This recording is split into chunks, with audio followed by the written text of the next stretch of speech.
Hey guys, how's it going today? Trying to see if I can make the audio on this music not too crazy while I can still play it in the background somewhat. Ooh, that's still loud as hell. Hold on.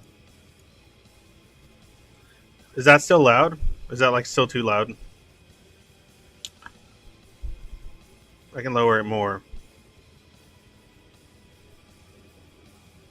I just want to know if it's too loud for you guys. For you weak saps. No, I'm kidding. I don't want to. I just want to know. Okay, hold on. Hold on. Tell me if this is too loud. Okay, hold on. Like, is the music pretty level with my voice? Not too crazy. I'm a noob, boomer, always trying to figure this shit out. So,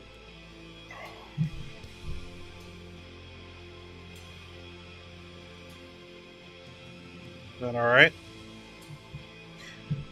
I like the volume your voice comes over strong. Okay, good. I'm just worried about the music like being too loud or anything. All right. I just really need music when I'm doing these streams because I've noticed that when it's without music, I feel like I have a harder time keeping like a train of thought, and then also I get like my brain, because of the lack of stimulation, I think like my brain starts like shutting down or something a lot faster. I can't keep up any kind of energy without at least some kind of tunes in the background while I'm doing something, especially like something like this. I feel like that's part of the reason like my streams have been getting extra doomer. So I need some tunes, man. Sorry if you don't like the tunes. That's why I want to make sure that they're not too loud for those that maybe aren't fans of my genres that I like of music. Trying to see if I can. Yeah, there goes. Cool. All right, looks like we're set. Looks like we're good. Hey, Trudy, what's up? I see you're on here.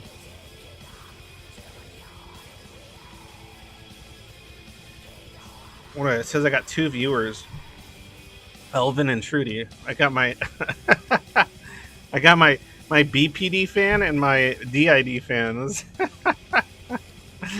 No schizoids yet. They're always late though. The schizos are always late to the party. They're always late to the party. They're always like, they won't start showing up until like I'm a few minutes deep. I know. BPD and DID groupies showed up. Those are Trudy's words, not mine. All right. So, that's funny. Nah, I'm feeling. Of course, the borderline is first in line to get your attention. It's all right. It's all right. There are some borderline schizoids out there, Elvin. They do exist. They just they'll be the first ones lurking and not interacting. Usually, they'll be the first ones lurking.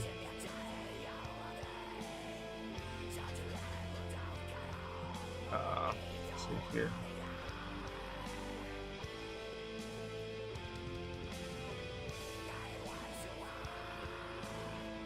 Avoidant mode. Oh, okay. So on the internet, you're not as introverted as you might be at like in IRL. I'm guessing, Elvin. On the internet, you're more extroverted, right? Than chatting and online, it's a little different.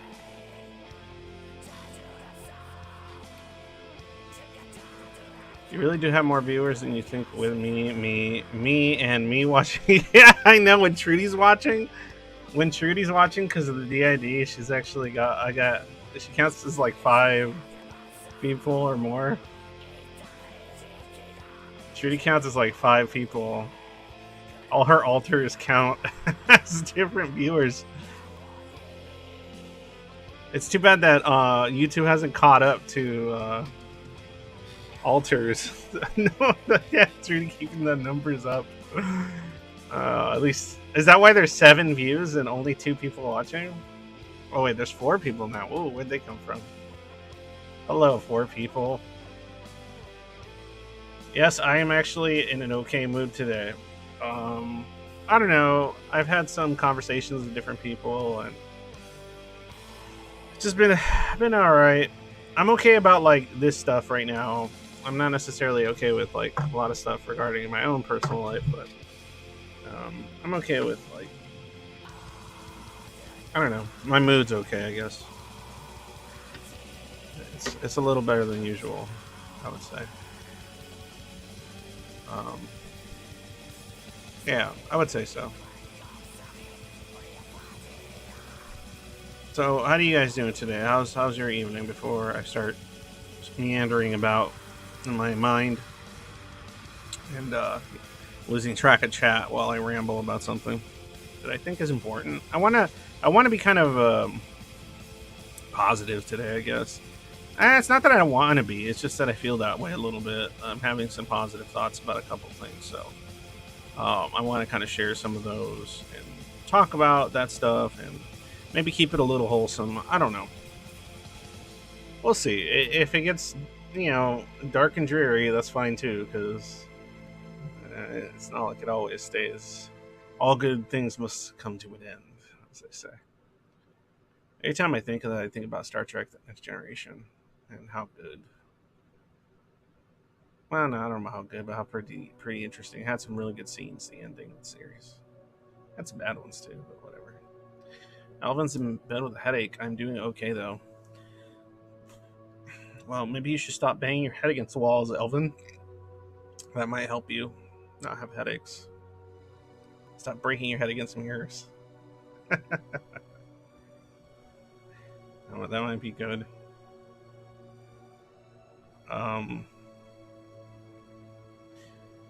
So, okay, I'll get started. So today I wanted to talk a little bit about, I guess, some of the positive aspects of being schizoid for society, as far as society goes, and maybe some of the stuff that society doesn't recognize that could be of great use to it, or it to recognize it, I guess. I'm not saying every part of being schizoid is a benefit to society in any capacity, because that shit isn't true for both the individual dealing with it or the people around them. But there are some practical benefits to having some of this stuff. Here's a positive that links to the subject of the stream. I've been to hell and back. I know that track too well. I could contribute that as my use. That's true. Well, there you go, Trudy. Well, that's definitely a definite DID benefit to society. Is you can probably talk about some pretty heavy shit with people and keep it together because you managed to thus far. So you could probably get deep and dirty when it comes to the trauma department with others, and it's probably not much off your back sometimes, especially since you've been through the ringer all these years. Maybe not somebody that's early in life going through it, but at this point, once you're somebody that survived with all the trauma, PTSD, CPTSD, and the DID and all that shit for like 40 plus years, you got some wisdom. You got some wisdom to impart. Maybe something of that nature for sure. I can imagine. But as far as like schizoid go, oftentimes I think about some of this sort of shit. Like I think about, okay, what does somebody that is interpersonally unconcerned, indifferent to certain types, I'm not going to say all because it's bullshit, certain types of emotional stimuli, like very very kind of not susceptible to emotional styles of manipulation, emotional occurrences of the interpersonal kind. I like to specify that because schizoids are very emotional people. They're just not emotional in the traditional sense. And they're not emotional about conventional things. But they are emotional about certain things. And it, of course, has to do from person to person and their unique levels of trauma and issues that they endured. Because, yeah, there's some schizoids out there that don't feel much of their emotions at all because they're bordering or deal with something like alexithymia, right? Or their shit's all like stunted and hard to detect for them. That was my issue, especially because of my dysthymia and everything else. So most of the time, I was too depressed to feel anything else, or depressed is kind of all I could feel, or frustration. So like when happy things happened, I couldn't really pick up what was making me feel not so shitty as easily as other people. So like some of those issues, some of the issues where it fucks with your ability to function and be okay in your energy levels, the anhedonia, shit like that, like a lot of that stuff, yeah, okay, fine. Like that stuff is not beneficial to you or society in most cases, right? Unless maybe there's some psychopath out there that wants to take advantage of your passive indifference or something. But outside of that, yeah, there are aspects to what is termed schizoid personality disorder that are not beneficial to anyone, especially its possessor, right? But there are other things that are really cool and useful. And I know it's a little like, what's the word? It just makes me feel cozy, if you will. I know it's like some might call it what's the word? Wishful thinking or something. I call it possible thinking, but maybe a little more wishful because of the world we inhabit currently. But, whatever. It's not forever. So, say you were to remove, like, the anhedonia, right? Somehow you recovered, the energy levels increase, the feeling of motivation increase. I have theories as to how that could be accomplished, but I'm not going to get into that today. But imagine you overcome a lot of the anhedonia, you overcome a lot of the avolition, you overcome a lot of the thymias, whether it's dysthymia or alexithymia or bordering on it, the stunted ability, like the stunted emotional connection to your type of emotions, right? And the things that motivate you. Like, okay, so imagine that you can somehow overcome and work on that and so on and so forth, right? Fine. Let's say you get past a lot of that stuff to a point where you feel like you have some ambition growing in you and some ability to like be like, you know what, I'm gonna take life by the balls, even if like so much of it feels meaningless. Fuck it, I'm gonna find some philosophical workarounds to like give my life some sense of meaning, right? Or whatever. Let's just go. Even if you don't feel that way now, let's just go theoretical, okay? All right. So now, with those assumptions in play, just for the sake of this stream,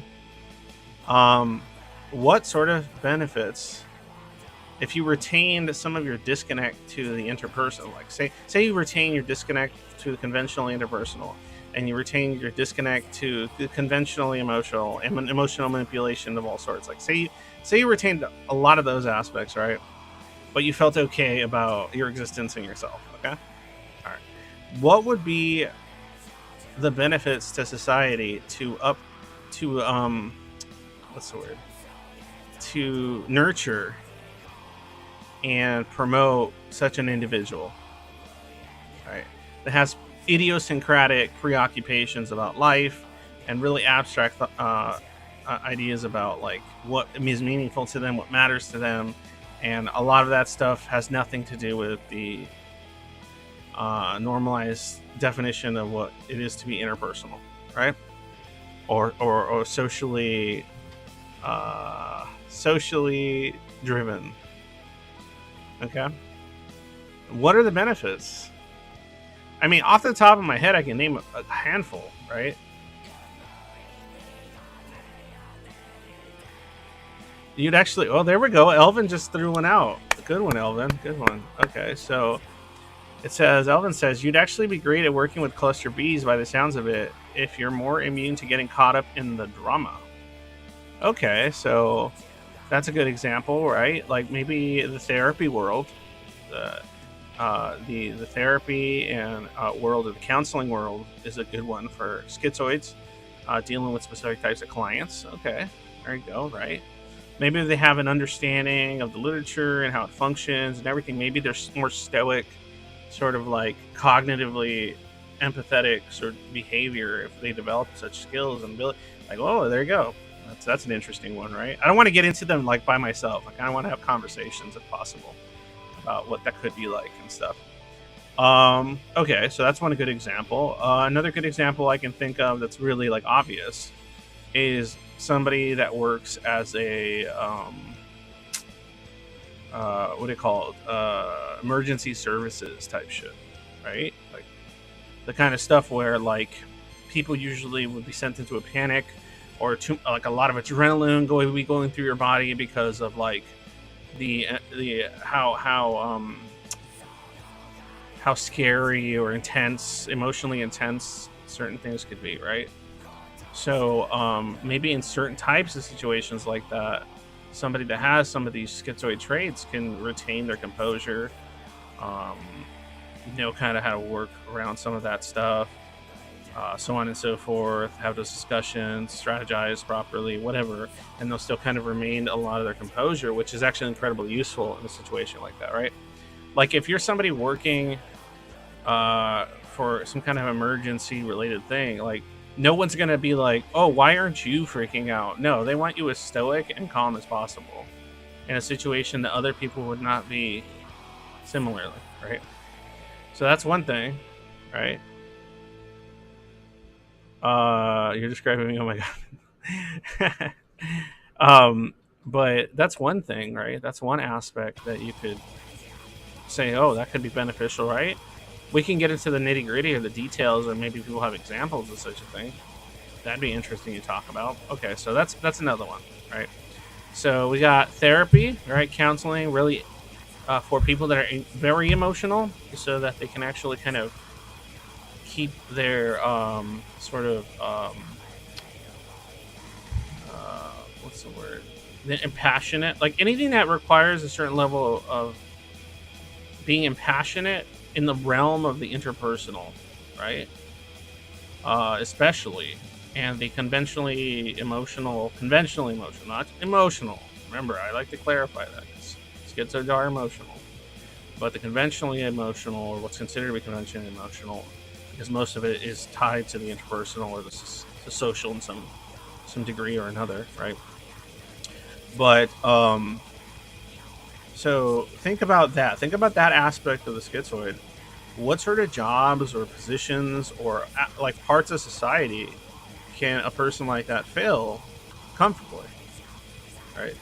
Obviously, I'm not saying, oh, that's gonna fucking fix all your problems, but what I'm saying, we're running under the assumption that like a lot of the problems that are associated with being schizoid PD and the pathological stuff that makes it so that you don't get out of bed or do anything. We're running under the assumption, okay, what if we could overcome some of that, right? Okay, so what's left? And if there is something built up, what sort of skills are there that you can nurture, that society could nurture and develop, that could be of use? Okay, there you go. Prison system. Okay, good one, Elvin. So positions of power, right? Okay. Positions of power, or positions in which they have, like, essentially positions that could easily be corruptible. Right? An easily corruptible position, if the person in that position is uninterested in status claiming, they're uninterested in resource accumulation, or like wealth accumulation more specifically, they're uninterested in having power, societal power over others, like if those people are uninterested in all that shit I just listed so far, I'm sure there's more. Yeah, that's a person that's going to be a lot more difficult to corrupt, right? I mean, I'm not saying they're not susceptible to things like, I don't know, blackmail or coercion, but corruption, in the case of like status seeking or greed, I think is going to be a lot lower because there's going to be not I'm not gonna make some moral claim like, oh, schizoids are just better people. No, that's absurd. But they are less susceptible to being interested, or they have a stronger indifference to a lot of the things that usually would motivate people toward corruption, right? So that's something to think about. Okay, so maybe they're less susceptible to corruption because they don't care enough to get corrupted, right? I mean, you'd have to offer them something pretty idiosyncratic, if you will, to maybe convince them to do immoral things. But they're probably not going to want to put themselves in a position that's dangerous or whatever, a precipice of some kind, if there's nothing gained from it emotionally for them, right? If you offer a schizoid in an administrative position of power, and then you're like, oh, here, we can get you all these like things that most people want, there's a good chance they're not going to want any of those things. So there you go. That's something to name. It's something to discuss, of value in my opinion. So okay, all right, so let's see, what do we got so far? What is the list so far? We got maybe reduction of corruptibility of conventional means, more impassionate regarding conventionally emotional things, right? A little more impassionate when necessary.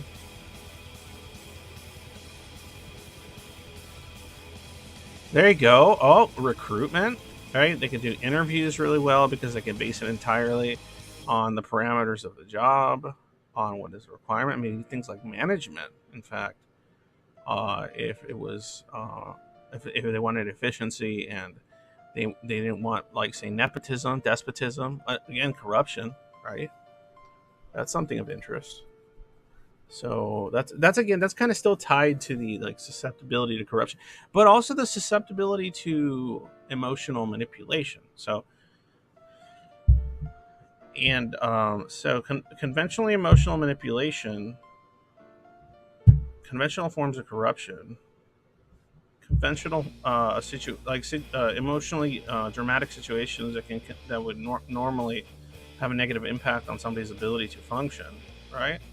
So there's like three things that are pretty good, right?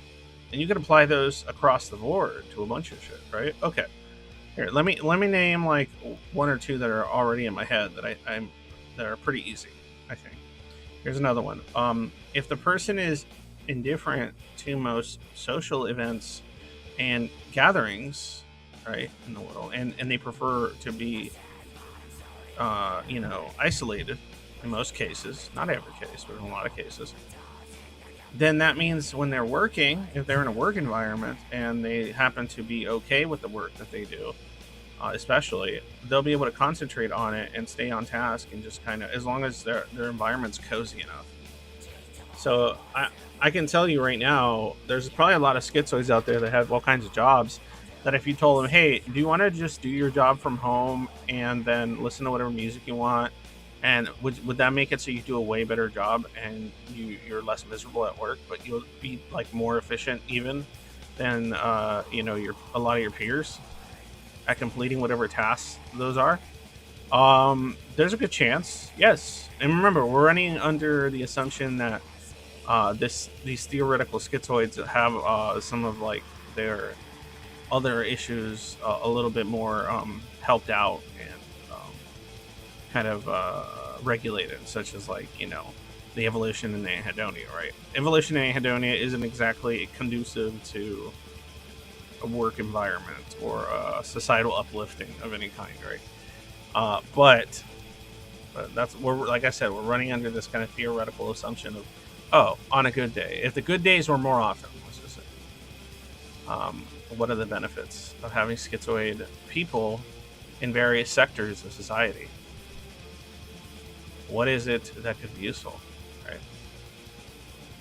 I mean, there are going to be arguments you can be made for certain types of military positions, of course.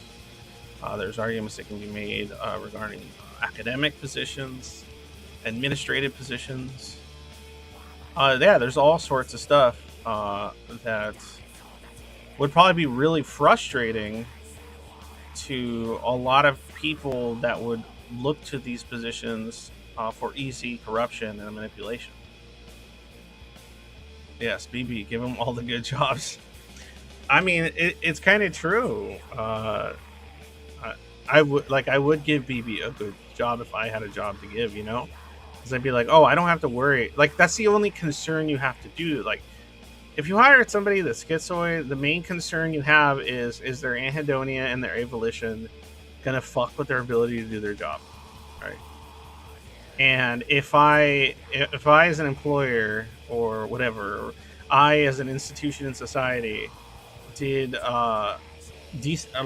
like some minimum efforts to make sure that they're not surrounded by too many people that are just going to make them feel like shit and alienated, or they are, you know, put in an environment with other people that might be more conducive to their, type of personality and shit like that, and their own kind of cognitive strengths. Like, oh, would that, would doing that outweigh any of the costs?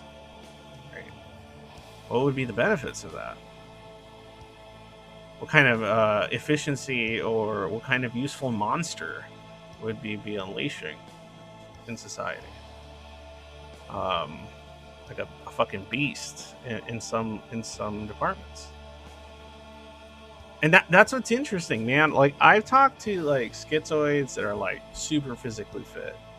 I've talked to schizoids that are super intelligent. I've talked to schizoids that are super like can think in really Machiavellian ways, but aren't interested in implementing it. But the ability to think in incredibly Machiavellian ways could definitely be conducive to countering, say, those sorts of strategies. If you're an individual that's supposed to be like white hatting certain types of positions and situations, right? So it's just there's a lot. I feel like there's a lot of really good benefits to the type of skill set and abilities a schizoid possesses that a person that's neurotypical would not, right? And I'm not saying, oh, they're fucking ubermenches or some bullshit, because I fucking hate that. No, there's certain types of situations and environments that are not conducive to someone that's schizoid, and it would probably, they probably, be low functioning and fucking useless in that environment and in the situations, unless they're really, really they just have a really tenacious like aspects of themselves, like, and even then they would burn out at some point very quickly, right? But if you were to put them in the correct situation, the correct type of position, with in an environment in which they're generally being left to their own devices, and the only concern is, are you doing your job properly? There's a good chance they're going to do a pretty good fucking job, right? There's a decent chance, especially if you start setting up parts of, if that schizoid has like support system for when those days are extra bad, or when they actually have things they can look forward to doing and taking part in, right? I know a lot of you may not feel that way right now, right? Maybe indifferent to that, but my point is, if you did have those things, and then you stack on top of that a acknowledgement of your skill set, even if like the acknowledgement itself isn't useful, at least being acknowledged via like what's the word,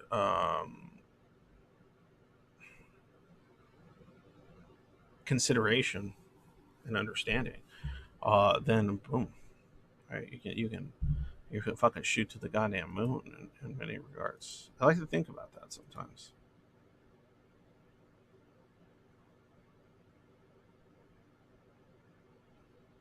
But yeah, that's kind of what's in my head right now. Is these sort of thoughts, this sort of thing pertaining to this particular deal. And I'm wondering, play something else. Oh, that works. Not too loud. If the music's too loud or anything, just tell me. I can kind of like make it work.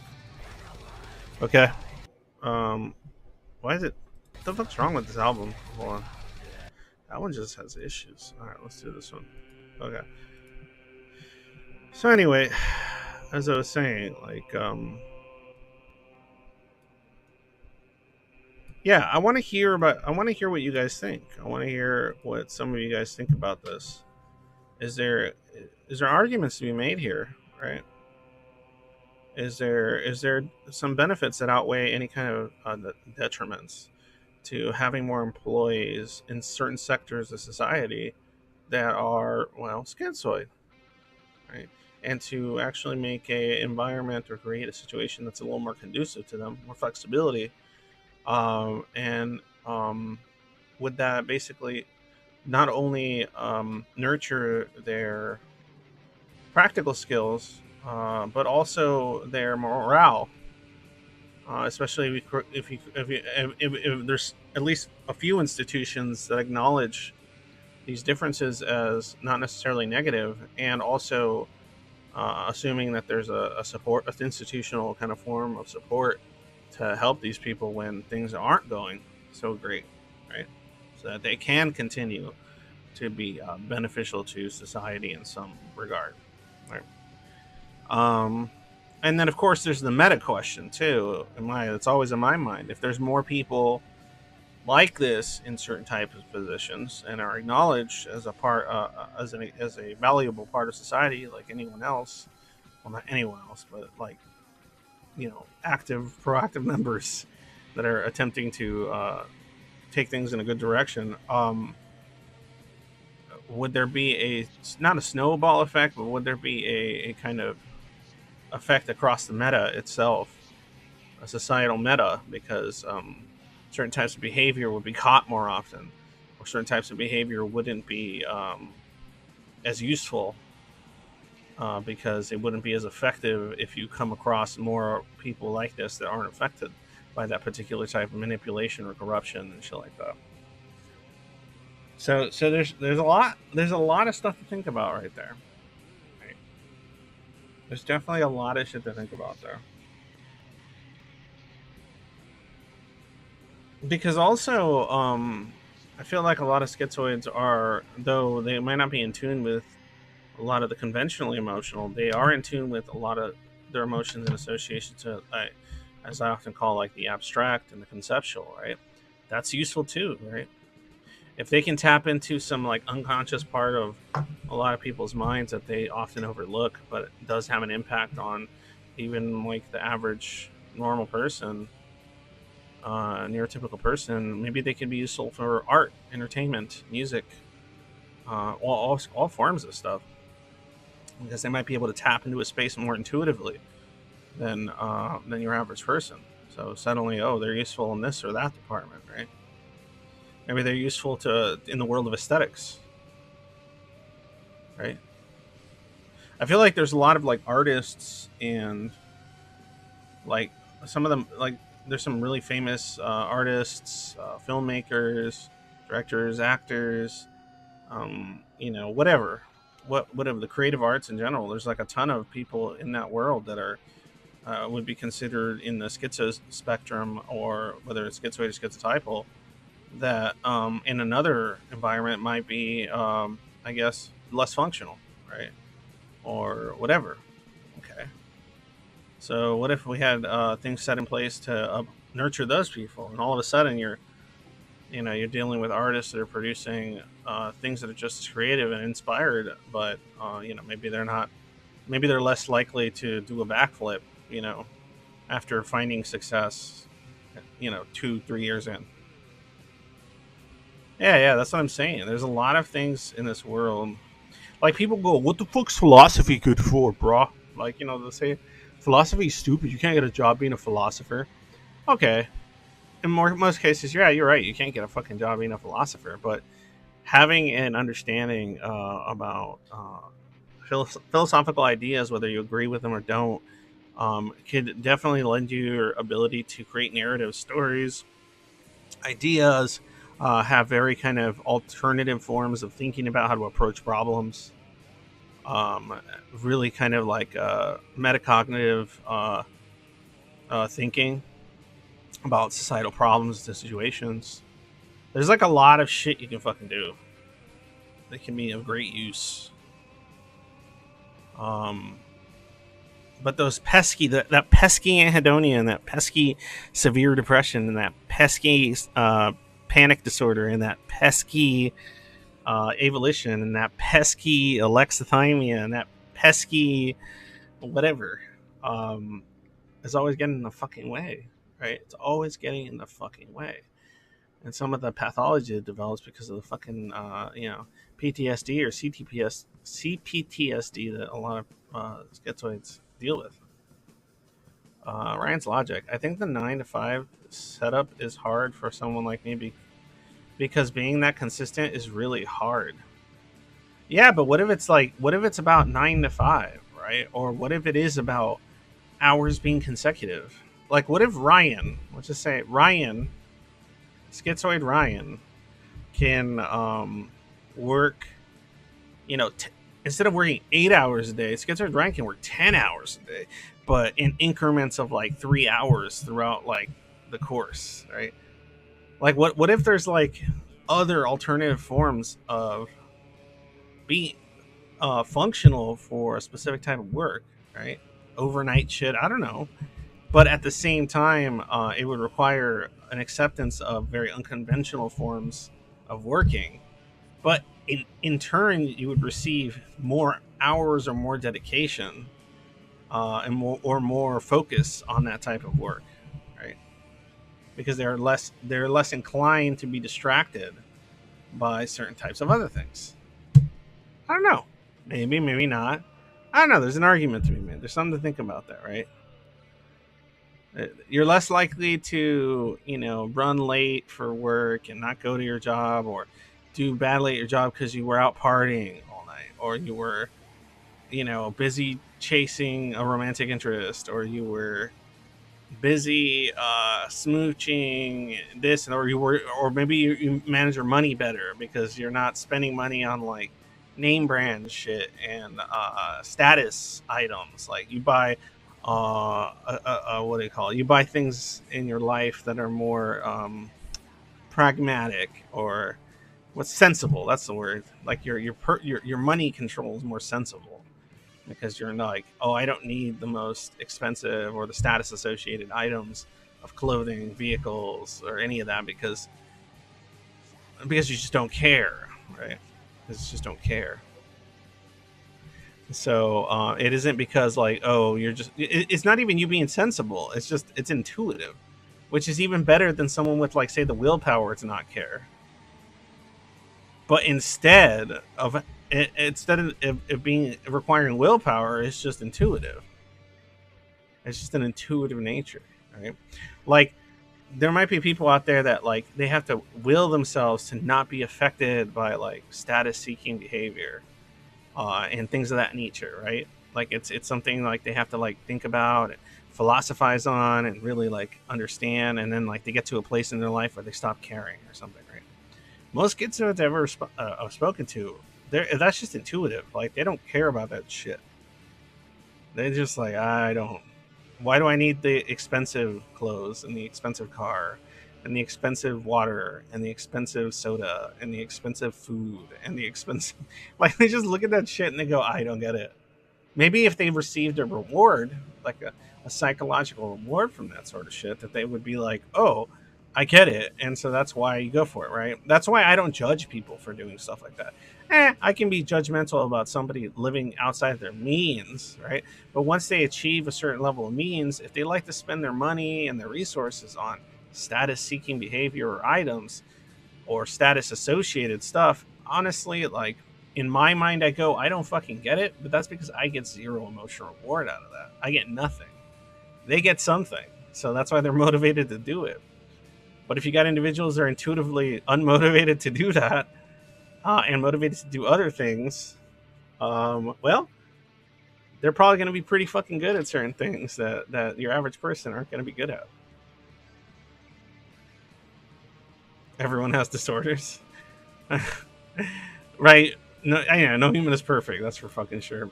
Like it's kind of like I like to think of it like this, right? It's the same way that they're discovering more and more that like autistic people have like these benefits, right? To like hiring and working with them and nurturing individuals of this cognitive difference, right? I think people in the schizo spectrum or schizotypal spectrum are also just as beneficial in their own kind of home field. If you get somebody that's they're discovering, if you get somebody that's autistic that's really good at this or that, and they're very that's their special interests, because it's not special interests. Most autistic people aren't just like focused on one thing. They'll probably have like a variety of things, but those are their things that they value and focus on to the very minutia a lot of the time. And so they might be very good at those things, and because of the same reason, because of the non-concern for a lot of the socially conventional and the interpersonal, they're probably going to be a lot more efficient or more willing to invest more time and effort into specific things, and it won't be as much of a burden on them because they won't have all this other baggage where they're concerned about this or that. Like they need, I don't have time for this. Like they're not going to get depressed because they didn't have enough time to go to that holiday event or go out with this birthday party or something. Like that's not going to ruin. They're not going to be upset about having to do work on a specific type of day that's socially considered traditionally a day that you want to go party or have fun or do things. Right? They might have less concern for shit like that.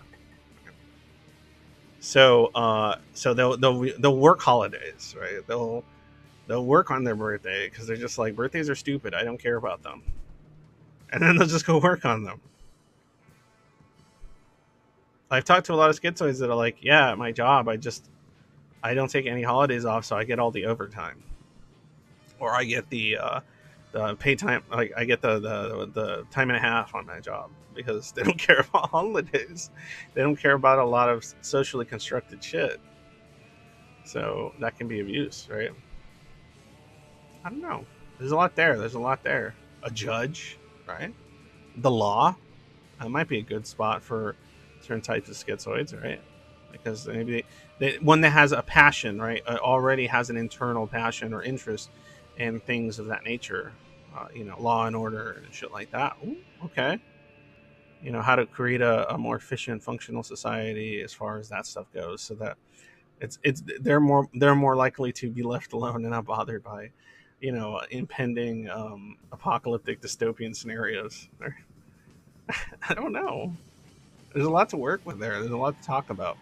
All right, so I'm gonna go ahead and step away for like a minute, grab a drink, and then I'd like if somebody would be down to hop in the annex live stream.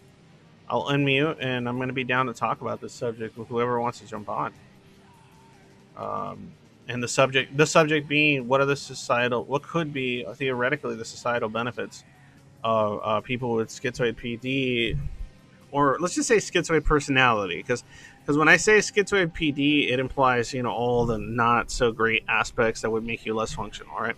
So if we said schizoid personality, though I have my issues with that term, let's just say somebody with schizoid personality, so meaning they have the personality aspects minus a lot of the pathology and things that make them basically not want to move or get up in the morning. What are the societal benefits of an individual of that nature? What kind of work, parts in society, what sort of benefits or things they can distribute to society or humanity that can be of great use, and even things that aren't necessarily appreciated now or would be like considered like not practical or useful in the type of kind of very much neurotypically framework society we live in. So so think about that a little bit and maybe jump on and talk to me. I'd like to hear your theories, your ideas, what could be possible. I might debate you a little bit, I might agree or disagree, whatever. Just fucking hop in. Fuck around with me. All right. I'll be right back, guys. Just give me one quick minute. I'm gonna go ahead and what am I clicking on? Oh yeah, turning off my camera for a second. So that not that one. This one? No, not that one. This one.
All right, guys, I'm back. Okay, so let's see if we have any peeps here. Jump on with me. What? I could have swore somebody was just on here. I could have swore somebody was just on here. I saw like something pop up, and now there's nobody on here. What the hell happened?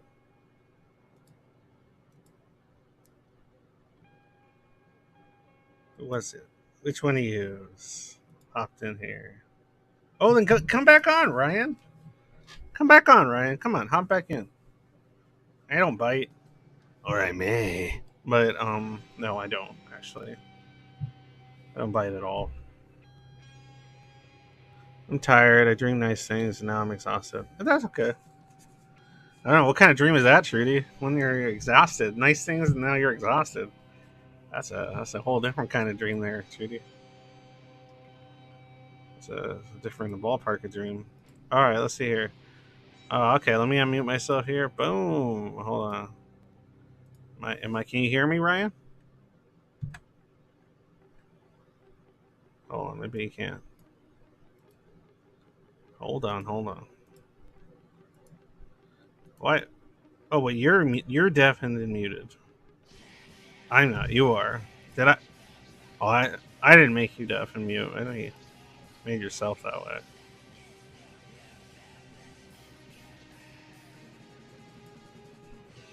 All right. So Ryan, what's up? Uh, all right, yo, I'm in. Yeah, you are, dude. You're in. You're here. What's up, brah? Yeah, can you hear me or what? I can't hear you, but maybe that's better. Oh, hold on. You can't hear me? Let me get rid of Should the I music. close I the don't. stream? Yeah, you should definitely close the stream. It's echoing like crazy. Or just mute it. You don't have to close it. You could just mute it. That way you can still see the chat. I would say Should mute. I close it? Oh well, I would say open it and then mute it. That way you could see the chat if you want to see the chat. Oh, I don't care. I don't care. You do whatever you want, Ryan. You do your fucking thing. What's up, dude? How you doing today? yeah. Oh wait, how come I can still hear myself? Is that me? How do I? Oh, all right, all right. I got it. I muted it. Oh, there we go. There we go. I believed in you, Ryan. You fucking did it. You fucking did it, Ryan. No, hey, schizoids can do some stuff, I guess. Hell yeah, we can do some shit. We can do all kinds of fucking weird ass shit. Let's just, unfortunately, a lot of us are really good at shit that's probably not good for us, like not eating and doing backflips all day. So,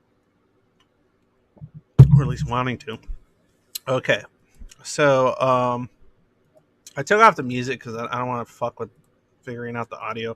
Let me crank you up there a little bit, really low. Hold on. There we go. Go ahead and say something. Hello. There you go. Check, Now, check. One, yeah, two. yeah. Now they can hear you. They're probably wondering who the fuck are you talking to, man? Because I can't hear shit. Okay, so A you're in, voice bro. in your head. Yeah, it's all right, man. I don't have any of those, but I no hate to anybody that does. In fact, well, I mean, I guess if my inner monologue that's constantly going nonstop and fucks with my ability to just relax counts, then I guess that's a voice of some kind. I mean, somebody made the joke that like was it that everyone's a little schizophrenic. Because, like, that's a joke though, because of the voice. Everyone has a voice in their head. They just don't have more than one, and sometimes they do when it's intrusive thoughts. I guess they're called thoughts. Yeah. Yeah, they I just call mean, thoughts, that's internal yeah. narratives. Um, so I mean, because that's all. I mean, it depends on your philosophical position, but that's all a lot of people that have auditory hallucinations are dealing with, right? It's literally vocalized thoughts that they can't control very well, that they feel they have zero influence over.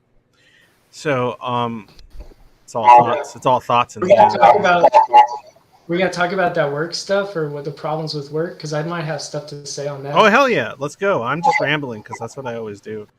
Okay, so what's up, Ryan? Like, tell me. We're So talking yeah, about the like, problem with yeah, go for it.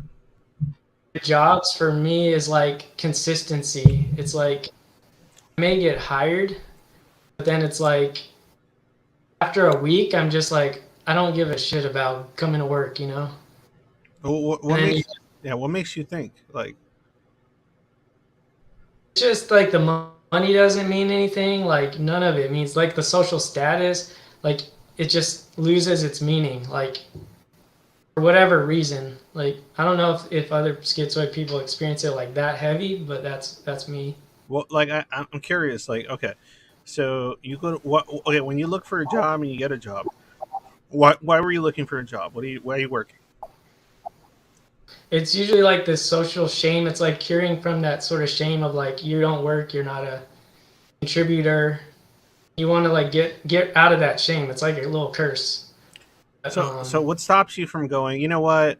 I'm just gonna go live under a bridge and panhandle. Uh, I guess that like I mean, and schizoids probably won't relate to this, but it's like the idea of girls. Like that's not an attractive, position. Oh, okay, okay. No, that's all right. There's nothing wrong with a schizo with a functional libido. That is, I think because yeah. partly I'm okay with that concept. of living under a bridge, like I could like supply myself with all these abstract thoughts. I'd be like, in some way, I'd be chill. And all you would need is some clothes on your back and some cover during cold days and something to cool you down during hot I mean, days. I'd basically figure it out as I went along. Like I lived in Washington a little bit and with some friends, and we had like no furniture. We just sleep on the floor, and I was just chill. I was like living the life of my mind, I guess, basically. Everyone else is probably a lot more miserable than you. But yeah, they all had a job and everything. Oh, okay. Well, there you go. Okay, so like, because this is the thing, I talked to a lot of schizoids that like they might have kind of very strong anti-work sort of positions. And what's interesting though is like I ask like were the environment different, would that be the same situation, right? Like, were the environment more conducive to the type or the type of work, and the way you approach that work is more readily available to your the way you are, would The you? social Yeah. environment, or What happened? like the social environment, you're Yeah, saying? like Like okay. What's a job you've had, Ryan? Like, give me just random job that you've done. I was doing census. Census. Okay. Uh, uh, Before that, I was mowing lawns and like yeah. Before that, I did fast food for a little bit. okay. Okay. So let's think of okay, because I let's just say you were. I'm trying to think because like fast food's a little hard because that all requires fucking people handling, right? That's like I only did unless that you're for a like cook, 2 months. right? Unless you're like a cook. That's So true, but then they have to work faster, and like I'm not that motivated. Like okay, well that's what I'm saying. Okay, so what doesn't motivate you to, if you were a cook, what would not motivate you to cook fast? I just get in my head. Maybe I'd get distracted. I'd be thinking about just sort of like just like the meaning of life or something, you know? Okay, so maybe a cook at a fast food restaurant isn't exactly a good one for you. All right, let's think of things that would be good. What could you focus on? All right, like what kind of stuff do you like to do? What kind of stuff can you spend hours doing? And then we'll go from there. What does Ryan like to spend hours doing and can do it for extended periods of time? Maybe bad than maybe worse, or worse than most schizoids in this area. Because like I honestly can't think of any one thing like I enjoy, you know?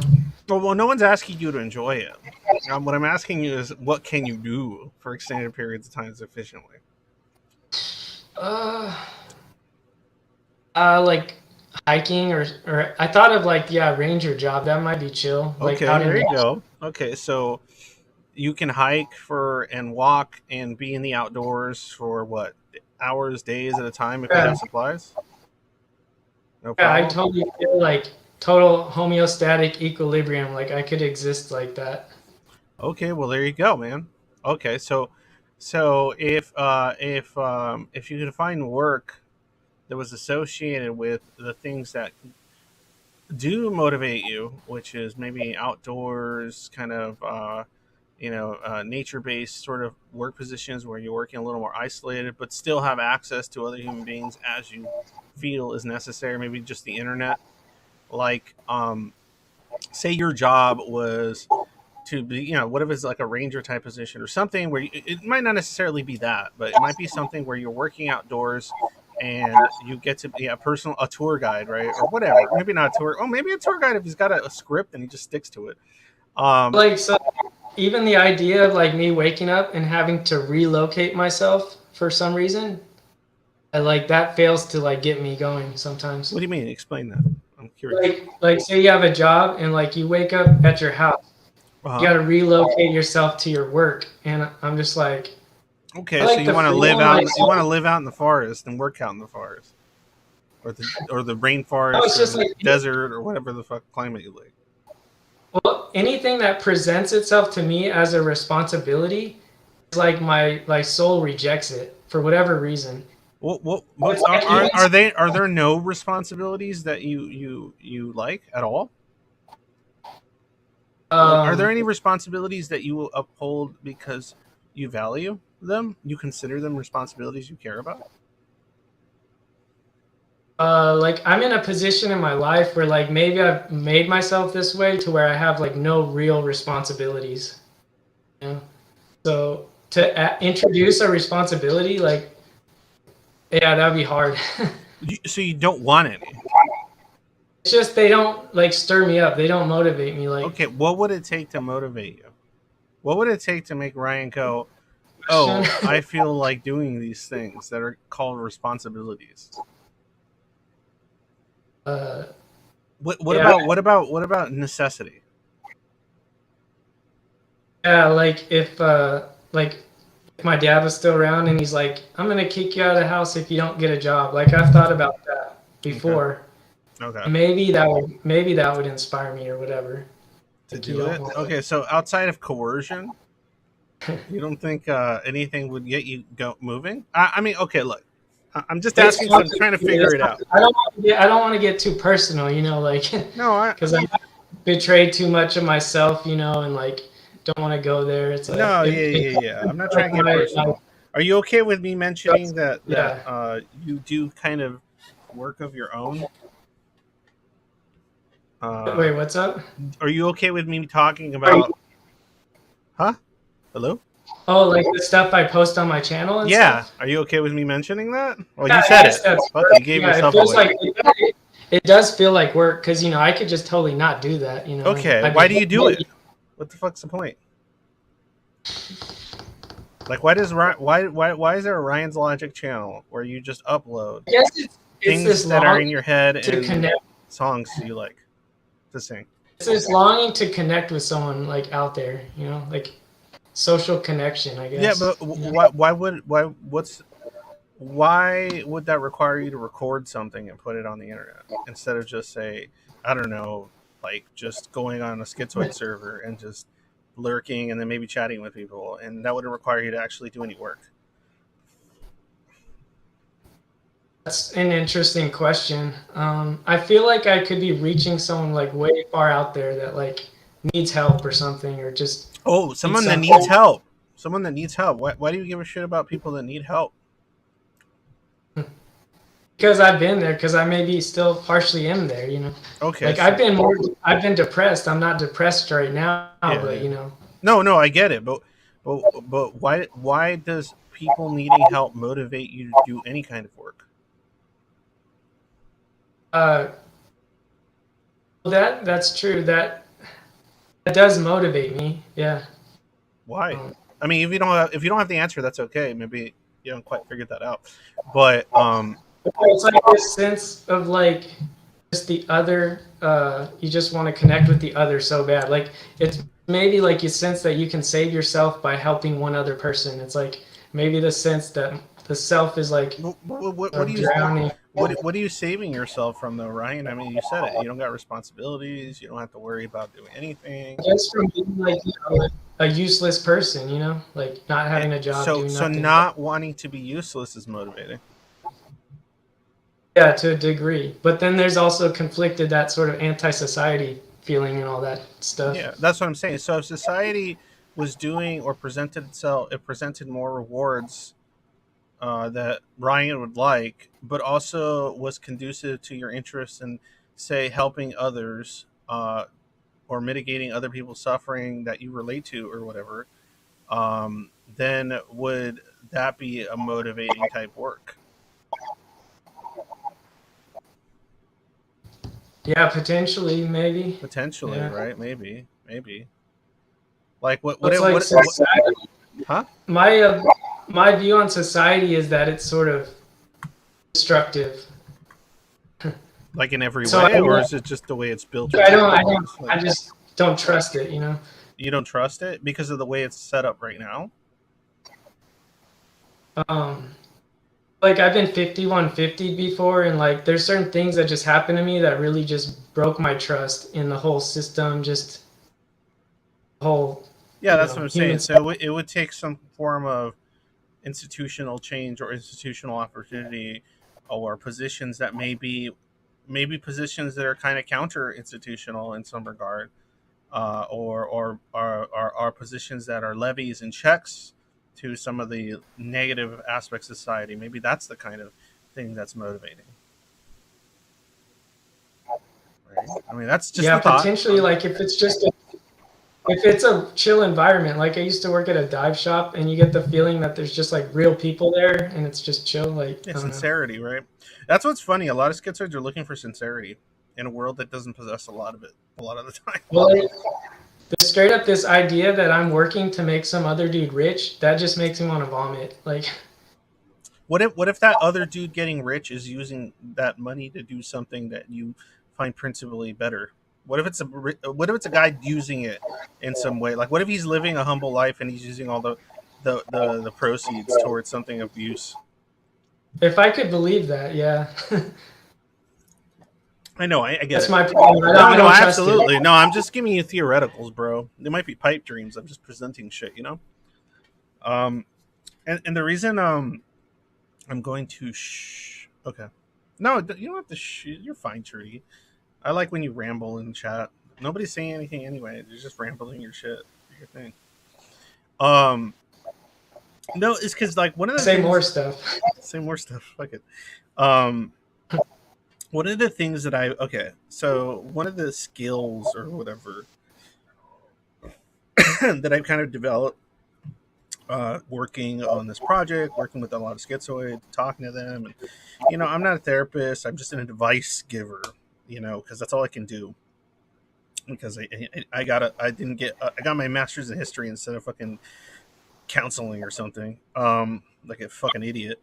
So, but my point being is like one of the things that I've kind of developed as a skill, I guess, is when I talk to a lot of Zoids, I can kind of no, this is a positive serious stream. It's a serious stream that's positive.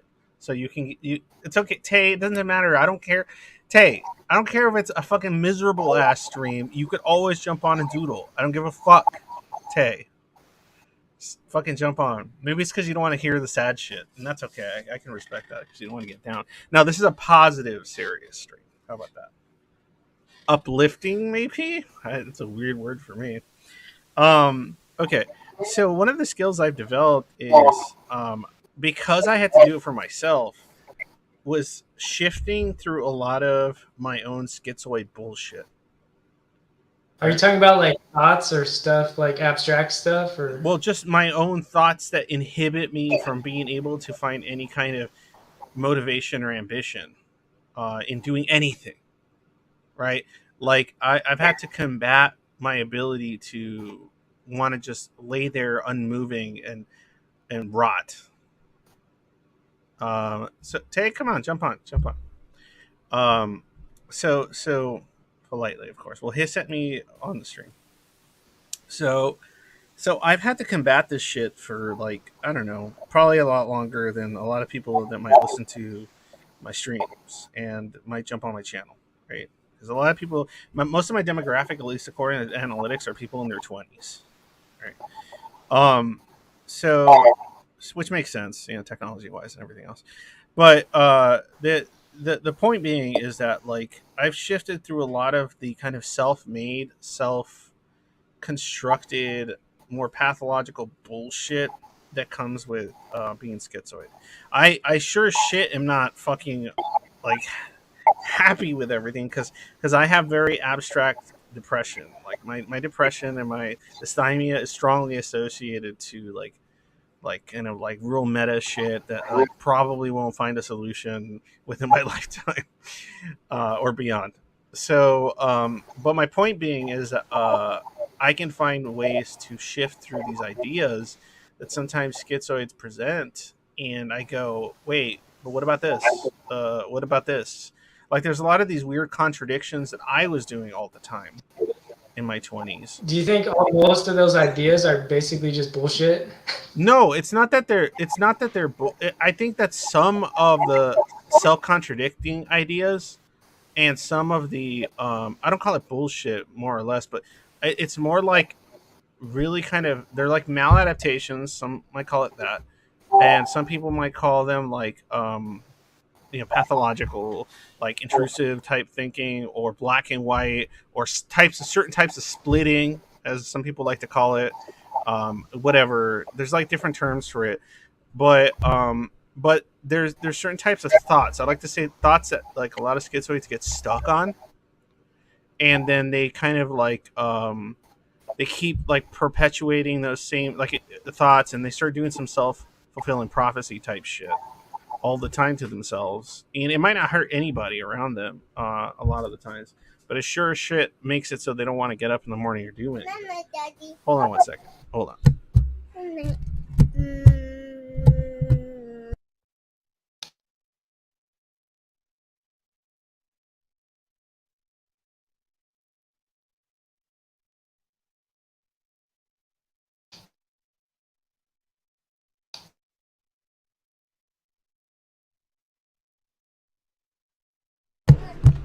All right, I'm back. Sorry. I always around this time I always give my 2-year-old their little night night kiss. So my point being is that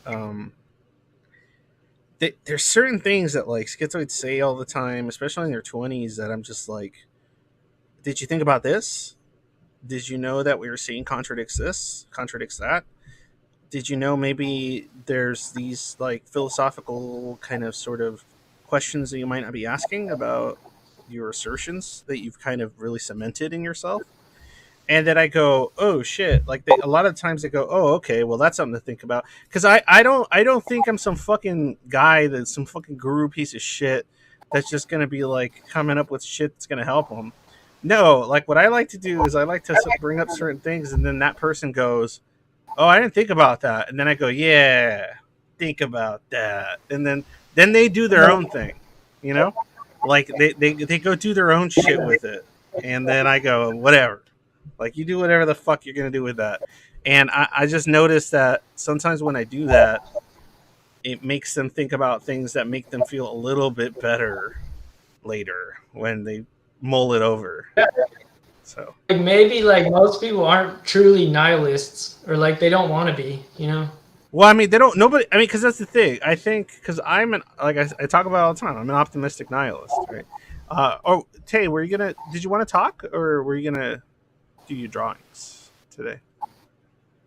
I mean, I'm still doing the drawing that I did last time, and I'm getting nowhere on it. So I don't know. Well, you But do I don't whatever you know. want. You stream whatever you want. You want to doodle shit. You want to talk. Whatever the fuck you want to do, Tay.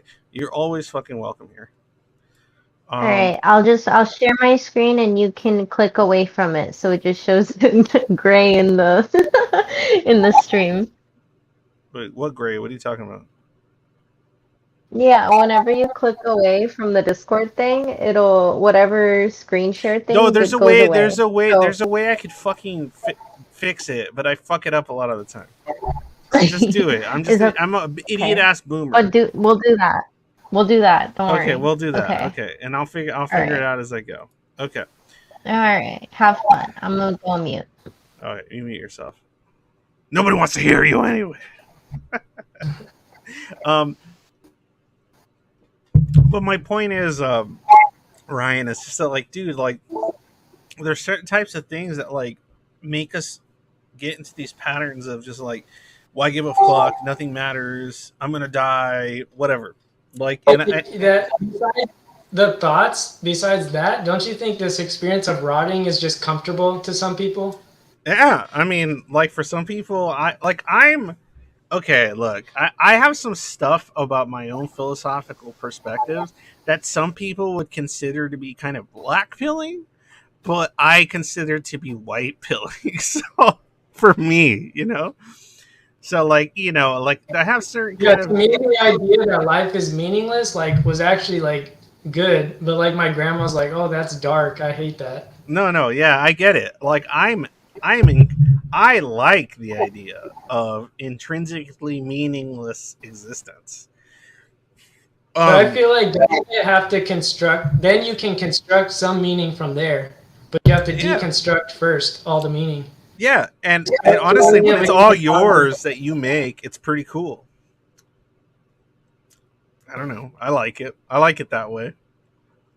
You like it that way too, Ryan? Like I don't want to get too esoteric where my shit like makes no sense to anyone else. You're Like, talking on a schizoid stream. Trust me, you'll be fine. but like just I feel like we get these prejudices growing up like that aren't real, like that like you suck, you can't do stuff, and then you have to tear all that shit down, almost become a nihilist before you can start putting things in like you're actually worthy, you can actually succeed, there's actually real possibilities, like the universe isn't trying to like defeat you and all that shit. Yeah, no, for sure. There's that, and there's also like I think one of the most fundamentally important things is trying to discover. As you know, a lot of schizoids have trouble discovering this, but trying to discover what the fuck, regardless of the whether you're nihilistic or not, regardless of that, what the fuck matters to you within your terms, and what you decide I give a fuck about, and then you fucking go from there, and then you construct your life and your meaning and your social relationships based around those concepts and ideas, instead of trying to build them around, I guess, what would be a lot of the times a conventional, normative, oftentimes neurotypical framework. So, like, if it, and that's the part of the problem. A lot of the reason these people that are like, hold on, let me click on the fucking stream if I can fucking do anything, but this shit's like, hold on, what is this? Okay, all right, let me make this. Can I full screen this? Yeah. All right. That way, let me see if it actually shows up for everyone watching. Hopefully, it does. Okay. Yeah, it looks like it's showing up. It looks like it's moving. Move your cursor around, Tay. There we go. Okay, we're good. In any case, what was I saying? Oh yeah, yeah. So when they start building shit around what their sense of meaning and understanding is, and they start constructing those ideas based on their very kind of normally or societally oftentimes incompatible framework, which is neurodivergent in my opinion, right? That's up in the air for a lot of people, but that's what I consider it to be, a spectrum of sorts. Then they start going, oh wait, when I think about my life and my existence and the existence of others within the framework that actually makes sense to me, because then I can start actually connecting to things meaningfully, even if it's subjective or whatever. Like you start going like, oh, I like people that are like this. I thought people like this didn't exist, so I just ran under the assumption that I'll never connect to any other human being. Oh, wait, people like this do exist. Oh, wait, does that mean I can connect to people? Yes. Yes, it does. On your terms. And because their terms are going to be very similar and enough to where your whatever kind of give and take you might have to do won't be as heavy, won't take as heavy a toll on you, right? Like, Yeah, and I'm still kind of exploring that shit. what happened? Say that On my again. own. I said I'm still kind of exploring that shit. Like, Yeah. it doesn't even feel like a real possibility that there are people that I could sort of vibe with on a sort of equal level, you know? Whatever. I mean, you're doing okay right now. How hard are you masking? Well, see, I haven't looked. I'm not sure if I know exactly what that concept means, but I don't feel like I'm masking anything. Like, if I Okay. do shit, I try to own up to it and be like, "Oh yeah, that was me." You may hate that that was me, but that's a part of me. Okay. Whatever. So does that so that can get you kind of socially in trouble sometimes? I don't mask as much, maybe. Yeah, and I Yeah. get Yeah. like really hurt. I'm saying the wrong shit. No. Yeah. Yeah. Because there's like as they like to separate them, the psychological where they say overt and covert schizoids, right? There's the ones that know how to mask up, and normie super good, and then there's the ones that can't or aren't good at it, and so they rather be alone or just run into the assumption that they're like, fuck this, like why try. I can't do it. But what I was going to say is, okay, so right now our interaction's happening right now. I'm not really masking. I try not to mask at all on my streams. It took me a while to get to this point because just like any other schizoid, it's hard. If you're covert, it's hard as fuck to separate yourself from the mask because you've internalized it so much that, especially when you don't know you're doing it after so many years, you start thinking that these fucking masks that you feel empty every time you use are really you, and so you never start actually connecting to some inner aspects of yourself that you kind of just have abandoned because they're not compatible with your ability to functionally exist in a lot of social environments. But my point is, Like I don't mask. I feel like I just take my knocks. Like when I do the wrong shit, I just take my knocks, and that's why I don't have friends. okay, well, you take your knocks, but like, does that make you hesitant to interact with others because sometimes you're like, I'm not in the mood to take knocks?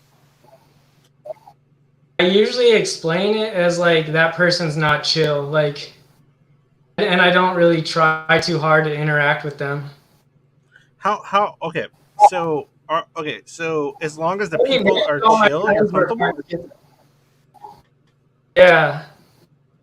As soon as they start judging at me or coming at me too hard, I'm just like, okay, this person's like not chill. That this person is not chill. How do you, I want to know, Ryan? How do you? By the way, to anybody listening, you can look up Ryan's channel under Ryan's Logic. It's they have their own YouTube channel, so check it out. Jump on, subscribe, blah blah blah, do all that good shit. I listen to it sometimes. Ryan is enjoyable because he just like rambles on about random shit or plays a song. So or says a short, somewhat poetic thing. It's fun. I like it. But I feel like I'm talking shit, but it's probably mostly nonsense. it's like musings. It's not nonsense. That's what's funny. That's another issue with a lot of schizoids. Is they think their thought patterns and their associate the some of the loose associating they do and a lot of the stuff they think about and preoccupy themselves with is nonsense and useless, right? And it's funny because that's why a lot of times they have trouble connecting to other human beings because a lot of human beings are going to hear what they say and probably feel very similar. But they forget that there are human beings out there that will hear what they're saying and go, that's not nonsense. That's meaningful and important to me because they're probably used to themselves feeling like everything they experience internally or express is nonsense to everyone. Because no, trust me, I get what you're saying, Ryan. I thought everyone thought I was saying nonsense, and so I would stymie my expressions and I would temper my my opinions and my thoughts because it would either become problematic or it would be nonsense because I was asking the wrong questions, had the wrong curiosities, and so on and so forth. And and Or like escapism or something like that, you know? say that again. My therapist made me feel like it was like a form of escapism, and maybe it Oh was, you yeah, know? yeah, yeah. That's a big one, man. Like I always talk about that one all the time. Like it drives me fucking up a wall because that's part of the reason I'm always talking about how like holy shit, there needs to be a fucking cognitive understanding of what the fuck is happening with a lot of people that are on the schizo spectrum. Like cuz they're not fucking doing this shit to run away. It's not just a pathological escapism that they fucking they're running away into fucking conceptual and abstract thought and like in their heads about this or that notion or things that don't have to do with them as an individual and they go off into the fucking like this exploring this the landscape that is thought. Like they're not doing that shit because oh, I'm so scared of the world so I'm just gonna run the fuck away. Like no, like It's like go ahead. Sorry. the sense that you're on a cliff and you're not willing to jump off, or like you're not willing to take the leap into like actual living or something. Yeah, some bullshit And like maybe that. that's true. I don't know. That's what I fucking mean. Like, what if for some people, even if it's a small population of people, they have a cognitive fucking difference where that's how they fucking live? Like, I get mad because it's like, what if that's how they fucking live? Like, imagine, and I brought this up before, but imagine going up to an autistic person and telling them, oh, the reason you're so focused on your variety or whatever, why you have such a focus on the minutia of specific things that you concern yourself with and that you're emotionally attached to, and all and the systems in place regarding that. Oh, that's just you running away from really living, autistic person. What the fuck? That's my point. Yeah. Like, I it's feel like if someone did though, if they did literally just push me off that cliff, like I would still survive. Like maybe that would cure me of whatever. I don't know. cure you of what? It would make you worse, bro. That's what's funny is that like okay, I'll tell you why I think my personal thoughts. I'm not a therapist. Why I think it would make you way fucking worse to push you off that cliff. right? The reason, because like there's people out there that legit believe that something like a schizoid is just, hey bro, you just gotta fucking go out there and find a good girl or guy you like and get married and have some kids and get a good job, make some money, and you're gonna fucking find meaning, bro. You just not motivated. Like, Yeah, dude, those people aren't chill.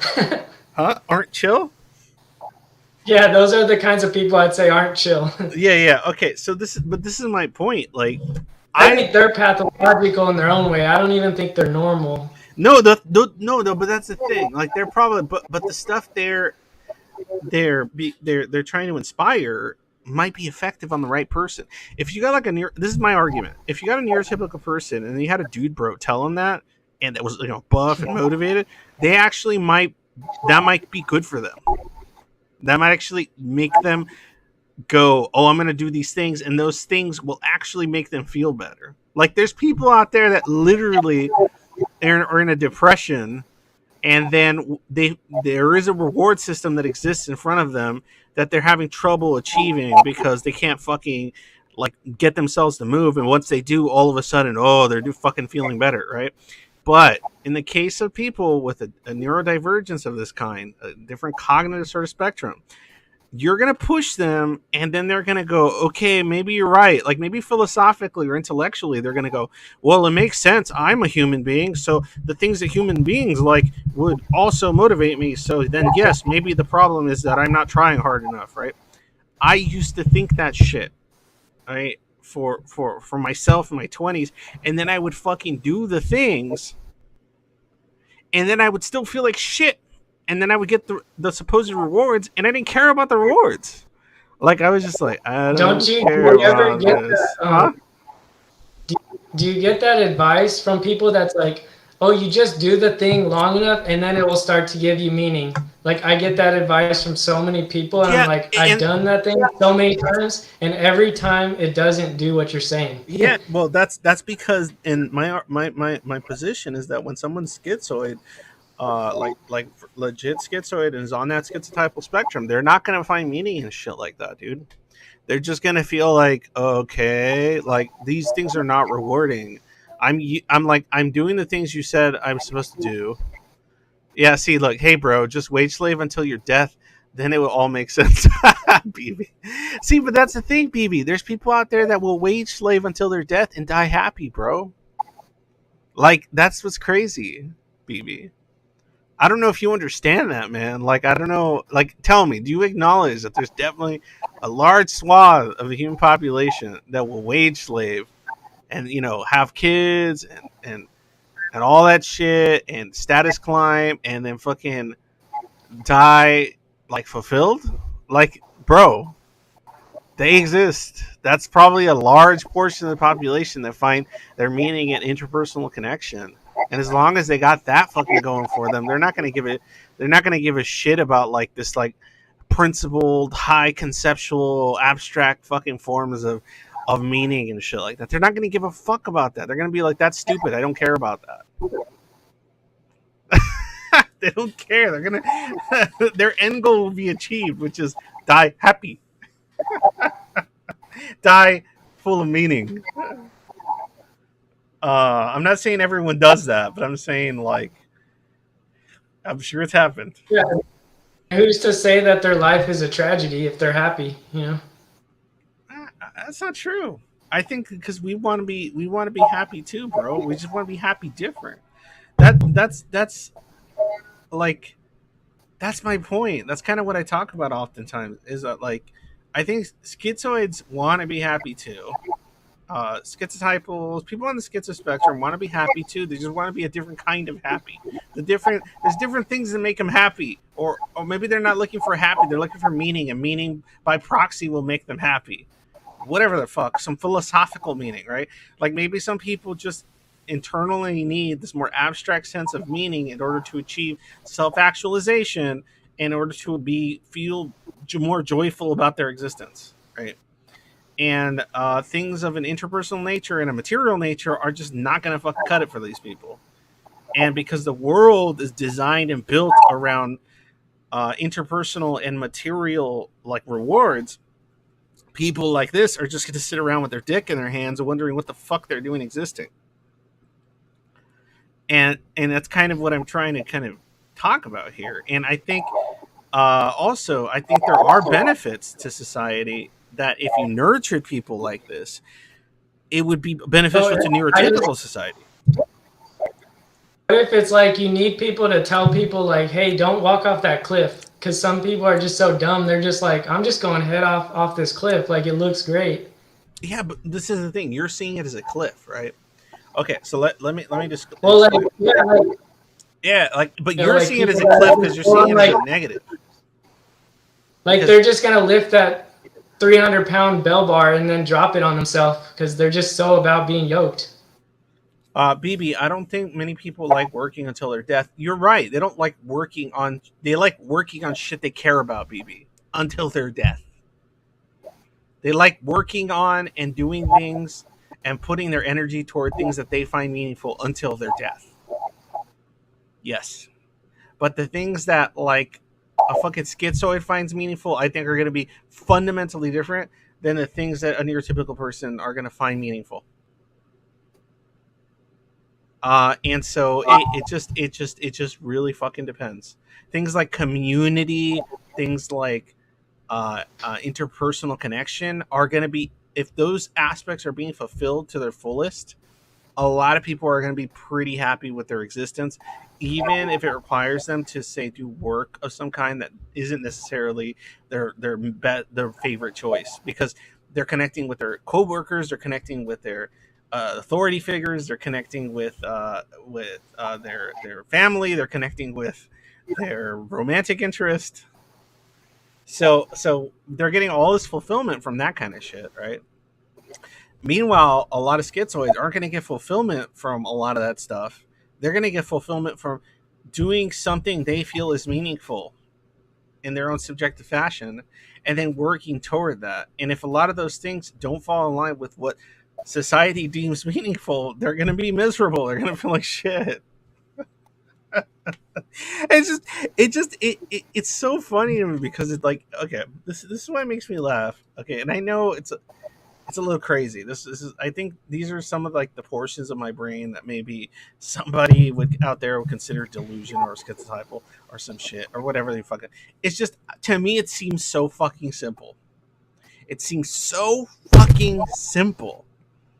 Like the concept and the ideas I'm trying to espouse here, and it just eludes society in so many fucking ways for obvious reasons, because they don't need to think about these things, and it eludes the people that possess these sort of kind of cognitive differences, because they have this fucking learned helplessness. They have this learned fucking behavior, which is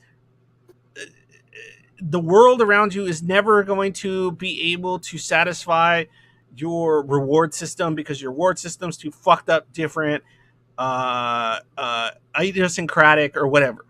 Right? Okay, fine.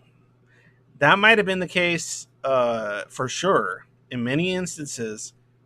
I don't know, like 3 decades ago, right? But some shit's changed. And this is why people like Eleanor Greenberg, which I talked to, and she's cool as fuck, say that we are currently in the schizoid age, which is the internet and online communication and technology has allowed us to find each other. This was not possible before.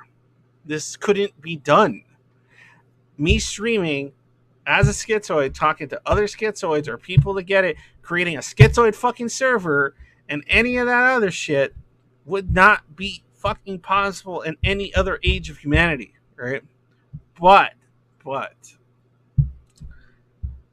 there is an identity crisis for a lot of schizoids right now because it's incredibly secular, right?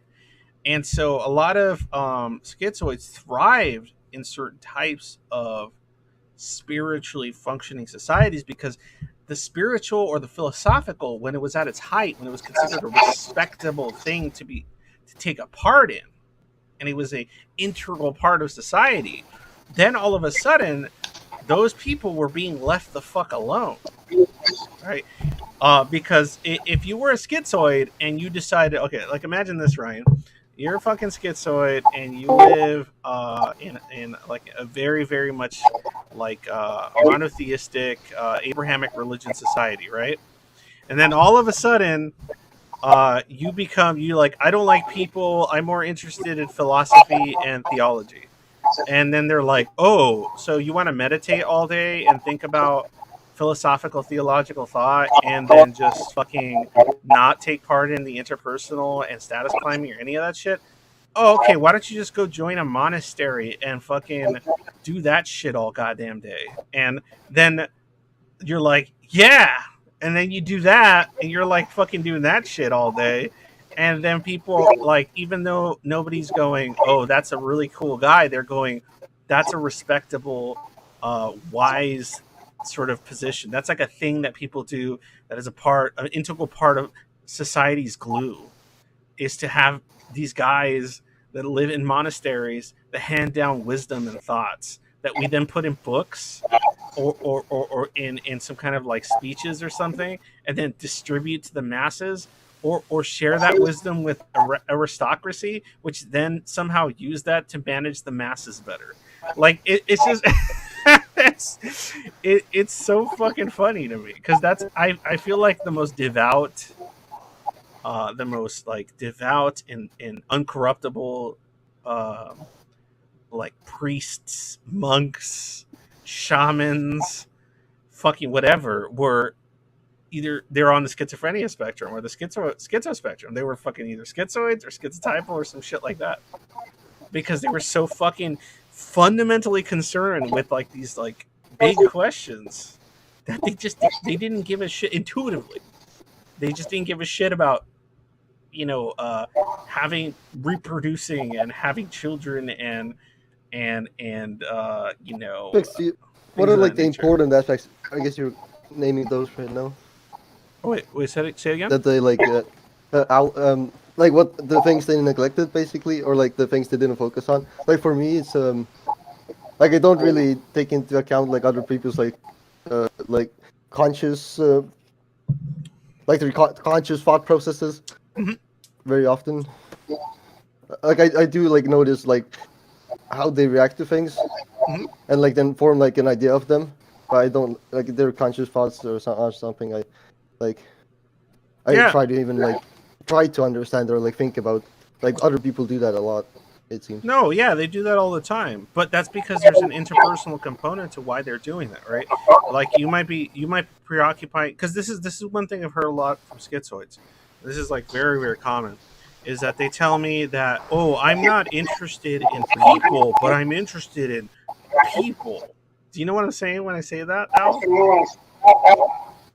I'm I'm not not interested interested, in relationships, but in people. but Did you people say? as a concept, humans, sentient life, whatever the fuck, right? Hmm. Societies, humanity, like they're interested in these Yeah, kind yeah. of like I'm not meta entirely sure how ideas. I relate to it myself. What happened? I'm not entirely sure how I relate to that, but Well, I I mean, can okay, definitely see like here, myself let me. like I can definitely see partially relating to that I, at w- least, I was talking or to it someone partially about being true. this. Okay, here's something kind of fun to reconceptualize. All right, I was talking to It's somebody fitting, about I this. guess, will be more Okay, human way a lot of of saying it. schizoids Yeah. are into various forms of media. Yeah, they're Hmm. interested in different types of media oftentimes. Like maybe, I don't know, the ones I've come across, the ones I've spoken to, maybe yourself, I don't know. They're interested in literature, they're interested in philosophy, they're interested in music, they're interested in fucking anime, they're interested in fucking video games, they're interested in all kinds of shit like that, narratives, film, series, animation, whatever, right? They always have these like hobbies and interests that they invest themselves in far more than the interpersonal realm. Okay, fine, Hmm. right? I But think a lot of people like everybody has like they watch things, right? Basically, like well, they in today's watch world. them, but they don't emotionally invest themselves more To that extent. to Okay. that extent. Like schizoids will be more emotionally invested in their interests than they are to their friends, family, neighbors, associates, peers, a lot of shit, right? And okay, this is what's funny though. right? And so I'll have a lot of schizoids tell me, like when I've talked to them one-on-one, privately or otherwise, they'll tell me this. They'll say, "Oh, I don't care about people. I just care about books and poetry and music, right, or something like that." And I go, "That's people." Like even like right now, I'm saying it kind of more bluntly, but I kind of work toward that. I go, that is people, books, anime, video games. I find It's all finding people. like in other people, like what I enjoy a lot of times is when it like uh resembles myself, I guess. Mhm. There's like other aspects where like it reminds me of myself, let's say, like I see myself in them. Mhm. Yeah, well, that's like one of the things. yeah, because you're relating, Like, you're connected to came to another mind. fucking human being via a piece of media. Like I've talked to like schizoids that are like, "Oh, I don't connect to people." It's like, "Oh, okay, what's your favorite show that or book?" And then they tell me about it, and I ask, "Okay, well, what's your favorite things about that?" "Oh, I love the way this character did this. I like the way this story flowed like this. I like the way this idea was explored. I like this. I like that." It's like those are all connections to some human component. So that's what's funny. Like they're connecting to things, but those things are what people don't usually intuitively gravitate toward as being their emotional drives and their motivating drives to want to live and exist and participate in the breath of life, right? Like and it is for a lot of fucking people on the schizo spectrum, it'll be stuff like that. And what I'm trying to argue is that that's fine, that's fucking okay. I mean, it makes sense, I think. Right? Yeah. Yo, I feel like I can turn that on and off. You could turn that on what and is the off. other option? When you like, do I that, can- what happens then? No, like I can force myself to get interested in people. But is it by proxy? To what extent though? Like what aspects are you interested in? Oftentimes it's by proxy, because I'd like to hear this, Ryan. To what extent? Yeah. Like I just Because, feel like, them. Like I tell myself to like interact with their presence, like feel them, like feel the challenge their presence is putting towards me. Okay, you know, realize it's- that you realize that in and of itself towards you. is you're like it's not intuitive at that point. You're using what is intuitive to you in order to connect to that person. You're like entering an abstract realm in order to try to connect to the Like I'm individual just saying from that to try to explain it. I'm just saying that to try to explain it, but to me it's like real simple. Like No, because it's intuitive. Like you just let that person fuck you up, like emotionally, whatever. You just kind of step into the arena, you know? I mean, even if it's like incredibly boring And and then you you- hate and it, then is you- that what you're saying? I just tell myself that it's not boring, you know, like So force myself to believe it. are you reconceptualizing it, or are you just gaslighting yourself? There's a difference. Yeah. Like if you reconceptualizing Are it, you like actually like- interested, or do you just make yourself like be? No, like so, like I think I am so, but like you can tell me, like so, like when someone's coming at you to like fight you, you have like this choice: do I let them in? Do I let their fist come hit me in the face? Or do I sort of like abstract the situation and say, you know, whatever, and not really feel it or be in it, you know? well, that's To me, there's like a choice. I mean, that's Okay. like that's you choosing to disassociate, which isn't probably the best option for you. I mean, in my opinion. And then two, I mean, like in the scenario you described. And then two, if you gaslight yourself, that would be you going, "Well, I'm going to let this person in and hit me, and I'm going to really convince myself that I like getting hit, even if you don't." And like, so I mean, what I'm trying to posit here is maybe there are ways to do, like, this is what I did, right? Like there would be situations or scenarios in which I would have to participate in something that I didn't really like, Sorry. but I would have to reconceptualize it to go, "Oh, well, this has value in this way, which is in line with this idea and this principle." And I'm doing it like I'm doing it quick. I'm not doing it like I'm not thinking, "Oh, I have to find a way to do that." That wasn't until much later in life. I was just kind of like finding things that made sense to me about why it's important and why I should value it and why I should uphold it. And then all of a sudden I'm thinking, oh, I'm liking this. But it's for very unconventional reasons. So I think there's two different ways. But I have done what you're describing, which is self gaslighting, in which I've gone, no. What would you say is that you find interesting or desirable in people Oh, okay. Well, in order like, to like spend time with because them? I would and- associate. Like interacting with people, it feels like a fire to me. Like you're stepping into the fire and shit. So maybe there's a Okay. maybe you like the it's idea of martyrdom and just like not seeing how much entirely you can take comfortable with it. or something.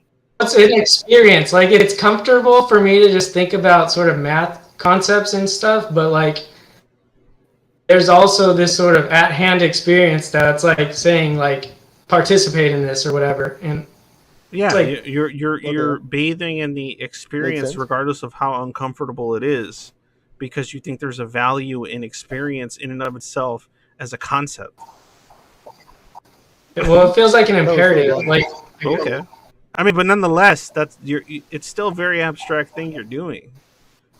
Like it's not I guess. intuitive. Like what's intuitive, it sounds like it's this abstract reason for It's hard doing to this thing. explain it. It's hard to explain it, but when I'm with people, I just sort of integrate into the vibe, or I know how to sometimes. The vibe. Upload failed. I mean, no, I know what you're saying. That's what's interesting, right? Like, I know exactly what you're fucking saying. Like, because I conceptualized it in a similar fashion, in order to fucking not feel like complete dog shit in situations that I wasn't interested in being, because I had to adapt to the situation. So I would reconceptualize automatically the situation so that it wouldn't be so fucking mind numbing and uninteresting. So okay, like here's a fun thing too, is like I used to, like, that's a good way to handle, like, that's kind of an interesting way to handle those situations that you can't kind of avoid. Or if you get something out of it, if there is a reward system in place that's kind of more concept based, like, oh, I'm willing to suffer through this because there's an experience to be had and there's something good about it. Okay.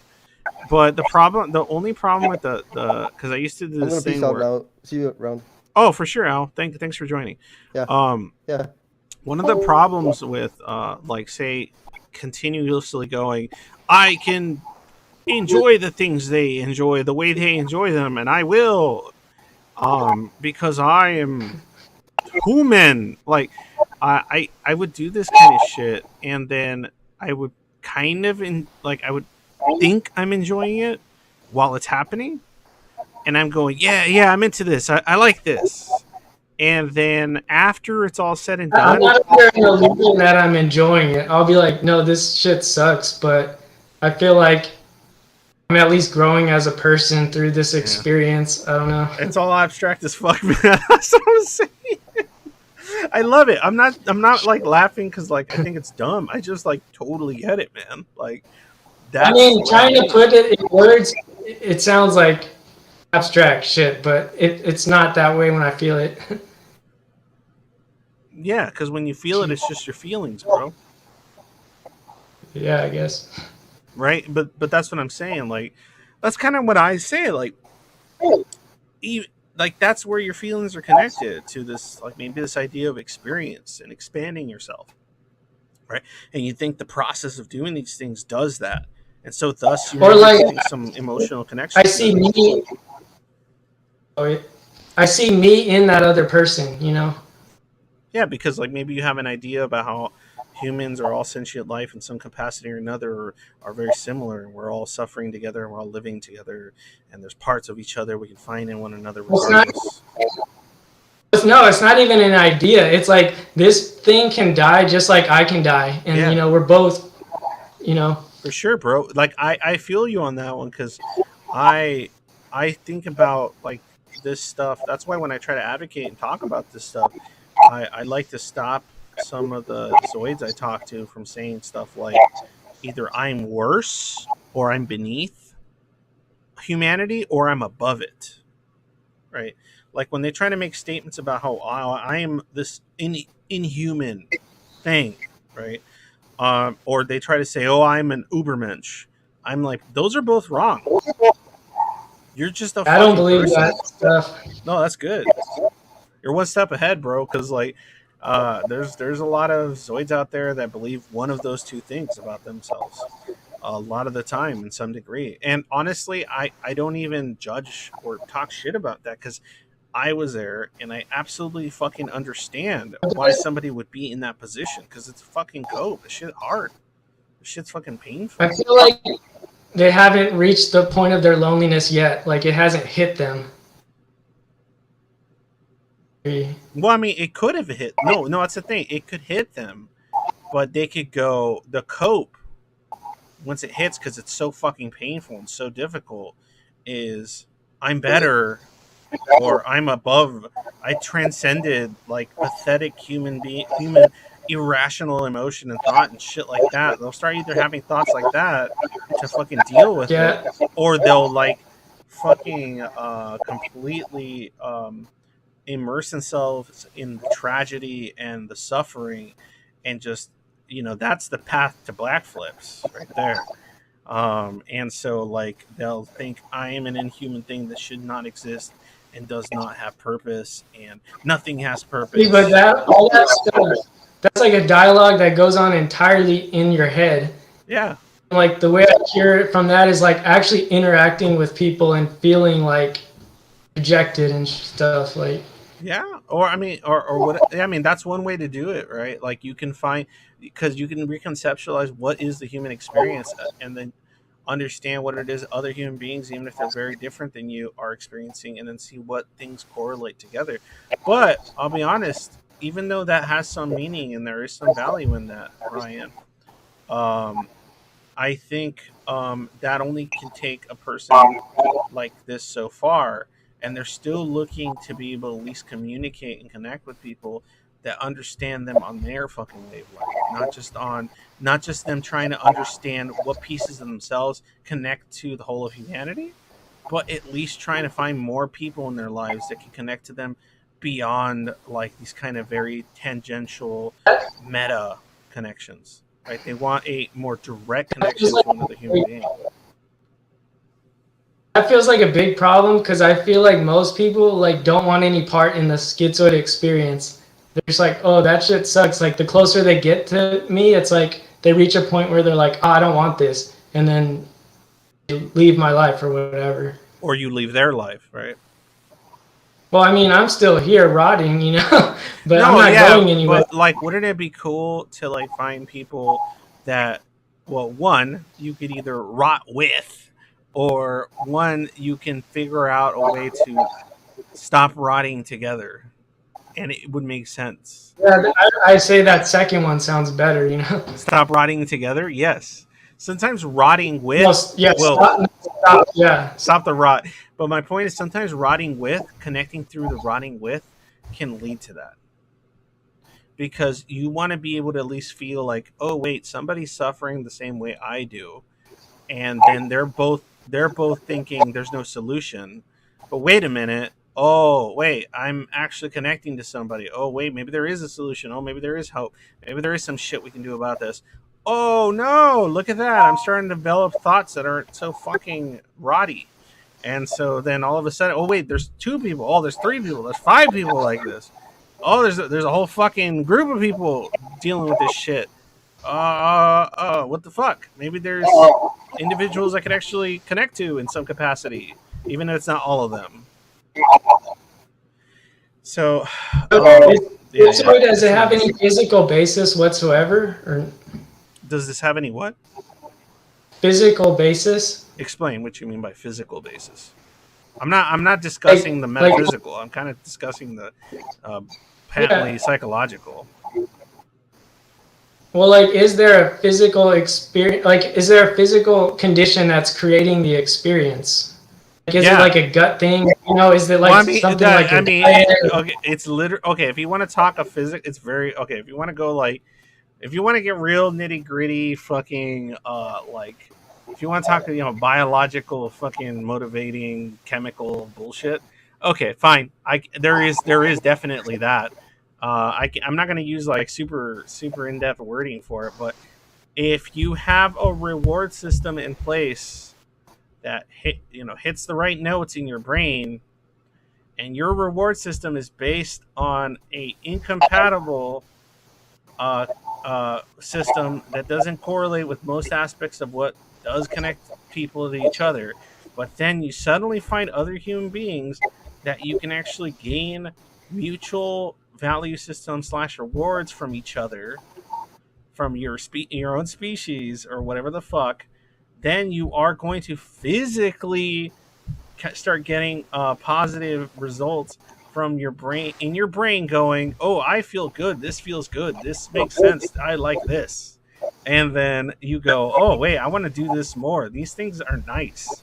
And then you do them more, and then you're like, oh, I feel a lot less like shit than I did a year ago when I didn't have access to these reward systems or shared value systems. That's it. If you want to get like Yeah, boring, that's like, yeah, what I was going to say. Is there like a pick yourself up from the bootstraps kind of it's not thing? even pick up yourself from the bootstraps. It's find people that can help pick you up, and you can pick them up from the bootstraps or whatever the fuck.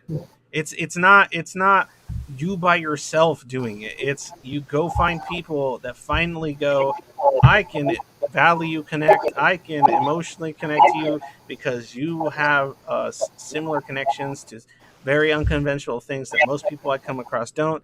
And all of a sudden there's people like this that exist, and all of a sudden I'm like, oh wait, what would happen? Look at Trudy's request angst. Okay, I will.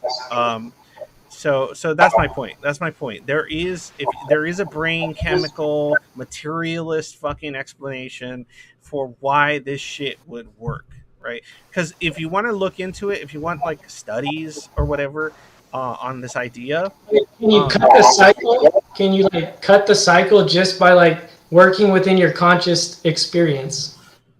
by yourself, I guess like I don't. not everyone has the luxury of getting No, people no, around, you know. I don't think. I think it's possible after an extended period of time, and maybe you go Zarathustra's fucking hermit mode or some shit. Okay, maybe, like, but like thus spoke without Zarathustra style. But I think the easiest, more functional and efficient route is taking advantage of the fact that we have the internet, and you can actually find other human beings that have a similar cognitive experience and thus connect to them, and then suddenly go, oh wait, I don't feel like shit so much, I actually feel motivated to want to connect to people that make sense to me and I make sense to them. Magic. And then that's it. Like it's not fucking impossible is my point. Okay, let me look. I'm getting yelled at in my chat right now. Trudy sent me $20. She said, "Please look up Rhythm Zero." I can't share the link. Okay, so I will look up Rhythm Zero. And sorry, Dumb Money and Tay's like they don't read. I think did you draw something telling me to read it, Tay? I think I saw it in the corner of my eye for a second. But okay, let me look it up. So I'm gonna look it up because Trudy gave me $20, and I can use that $20 to buy more alcohol. I'm just kidding. Uh, but let me switch over to it. Hold on, give me a second here. I have to like preview my shit so it doesn't show shit that I'm not intending to show, so that I can watch this video in my other scene or whatever XSplit likes to call it. Hold on one second. Okay, I should be able to just bring it up on there. Okay, what was it called again? Rhythm Zero? Okay. Let me see here. I'm not going to deny a request, especially when it got me some money that lets me fucking continue doing my efforts. Rhythm Zero. I spelled that completely wrong. Rhythm Zero, the psychological experiment. Okay, but which one specifically did you want me to watch? You think you mentioned it on here. Hold on. Give this boomer a fucking chance. Marina Abramovic, performing Rhythm Zero, 1974. Yeah, Marina Abramovic.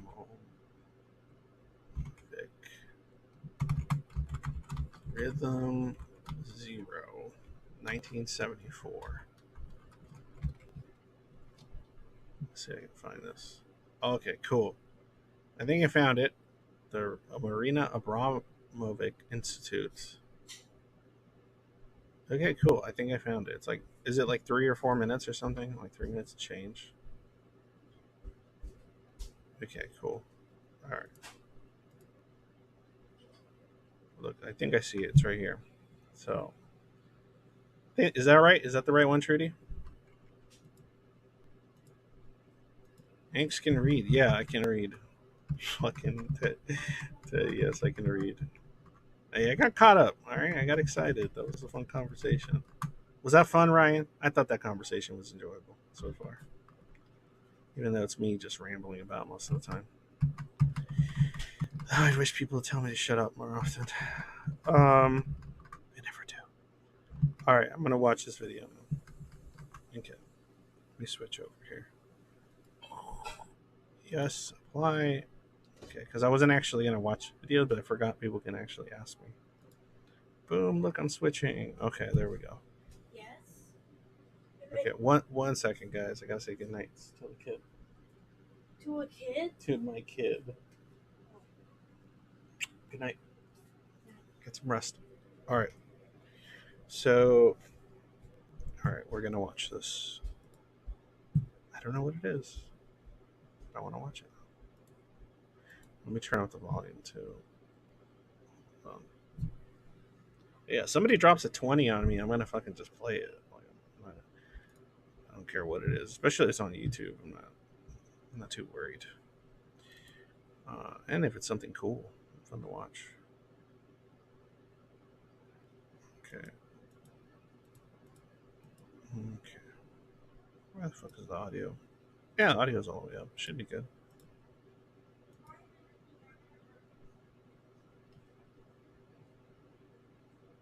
One of my most extreme pieces was when I really pushed my body to the limits, because I didn't ever want to die. I'm not interested in dying, but I'm interested in how far you can push the energy of the human body, how far you can go, and then see that actually our energy is almost limitless. It's not about the body, it's about the mind who push you to the extremes that you never could imagine. Is it actually like animating? Like, is it actually showing you shit, or is it just like acting stupid? Hold on. Refresh this shit. Sometimes it does this annoying shit where it just acts like a fucking asshole. Hold on. It doesn't actually show the scene as it's occurring. I don't understand why that happens. But let's see if it does. Some of the work would Is really it showing the, got is it lots showing of the actual attention video? from the Fuck, I hate that shit. The video's acting up. It always does this shit. Doesn't matter if I'm using Streamlabs or some other bullshit. It's always doing shit like this. Hold on.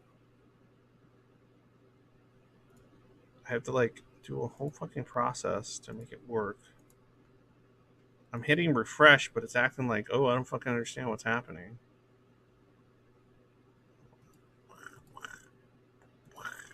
Alright, hold on. Being a complete asshole and acting like, I don't know what's happening. I don't know what you're showing. Like, it's still showing the fucking same goddamn image that I literally showed. So I have to like redo the whole fucking thing. I hate this stuff so much. What? High CPU. Okay. Hold on. No. Trust me. Never let this stop you from showing me anything, because I want to see this shit because it's interesting to me. I'm already, just from that little bit, it's already interesting to me. Okay.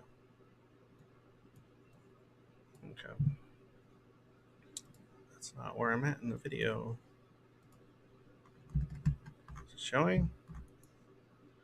Why is this? Why is it doing this to me? One of my most extreme pieces was What? Why isn't that updating the image? Hold on. All right, here we go. Let's do it again. Fucking gonna The technology shit. I'm such a boomer that shit like that drives me fucking up a goddamn wall. Because I'm like, okay, I'm doing exactly what it says that I'm supposed to do, but there's some fundamental issue or problem that my boomer ass isn't quite picking up, and so thus I'm dealing with this problem because I'm incompetent. So, all right, let's try that again. All right, let's see here.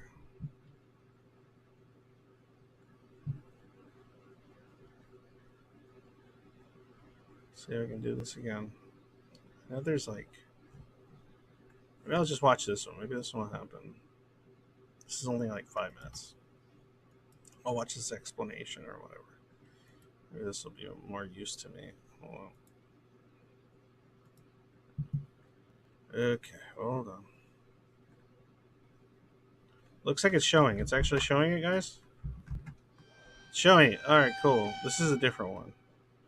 But whatever. I'm just not gonna... In 1974, performance artist Marina Abramović, who was not yet famous at the time, performed one of the most memorable, most spoken, and perhaps most terrifying performance in the history of performing arts. In this show, called Rhythm Zero, what she did was actually very simple, staying steady. She also placed many different items and materials on the table, left to the choice of those who came to see the show. On this table there were all kinds of random items, ranging from flowers, chocolate brownies, to chains and even knives. There was even a bullet and a gun on the table. So the visitors had a chance to choose between good and bad, and all the visitors could use these objects as they wanted.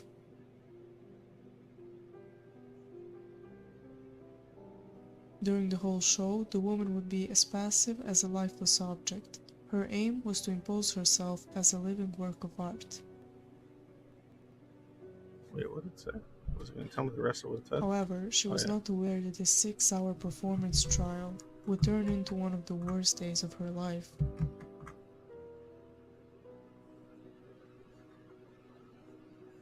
At first, the audience was very kind and well-intentioned. Some gave roses to the hands of women, some fed her with cake, some cut her hair or shook her hand.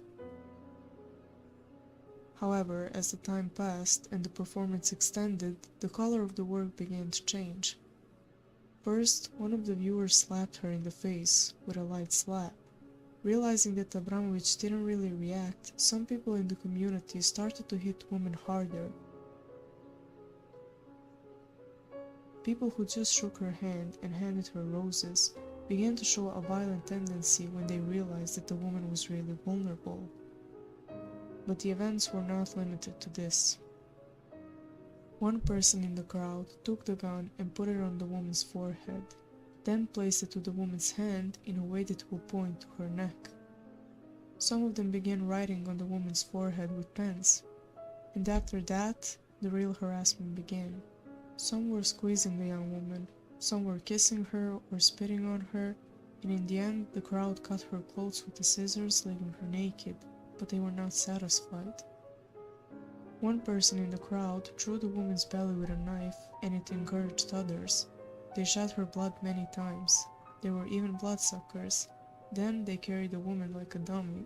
Someone also tried to go further with the woman they had repeatedly harassed by laying her on the table, but he was stopped.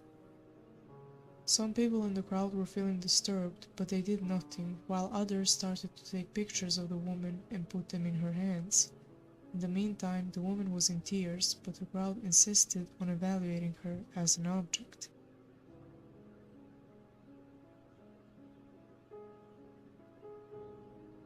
Then a woman from the crowd wiped the tears off her and hugged her.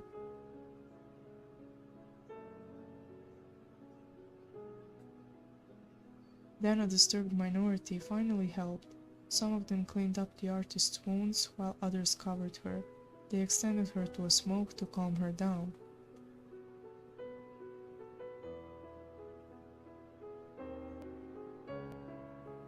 This event, which turned out more of a social experiment than a performance art, showed how the majority can easily reveal evil within themselves. with each other's encouragement. It also showed the consequences of not being able to demonstrate the courage and solidarity, or being late in this regard. After 6 hours, when the performance was over, and when Abramovich began to move again, the crowd ran away from there with panic, as if they faced a terrible person. They were horrified to confront with a person who they had not hesitated to do evil to, when she has taken an individual form again. So it's interesting, as in one lady did the right thing, it completely changed the others, so don't think what could happen from my simple action. Personally, this performance really disturbed me, and I really find it scary how easy it is for us people to turn evil when we have the freedom to do so. This is why I think it's important to not be a crowd follower and always think for yourself.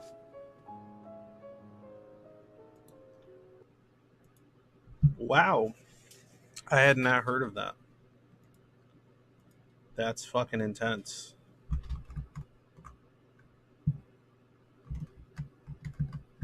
I had not heard of that one. Thanks, Trudy. Huh.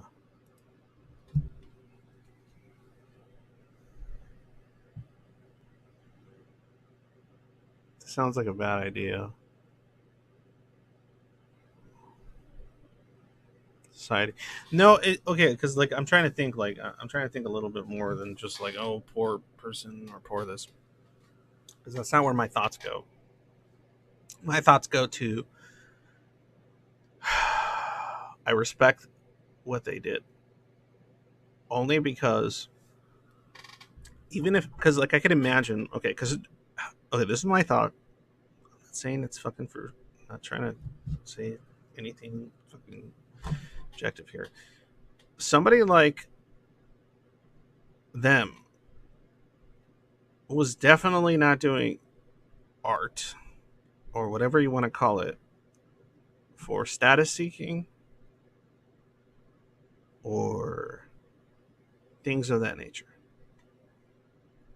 In my belief, they were doing it for something conceptual, for something abstract. And they were willing to put their body and livelihood on the line for it. Because they valued that shit more than their material existence. Right? They wanted to see what they would learn from this and what would be exposed. And there was a variety of things, at least according to the story, that were exposed and shown here, right? Both good and bad, both evil and kind.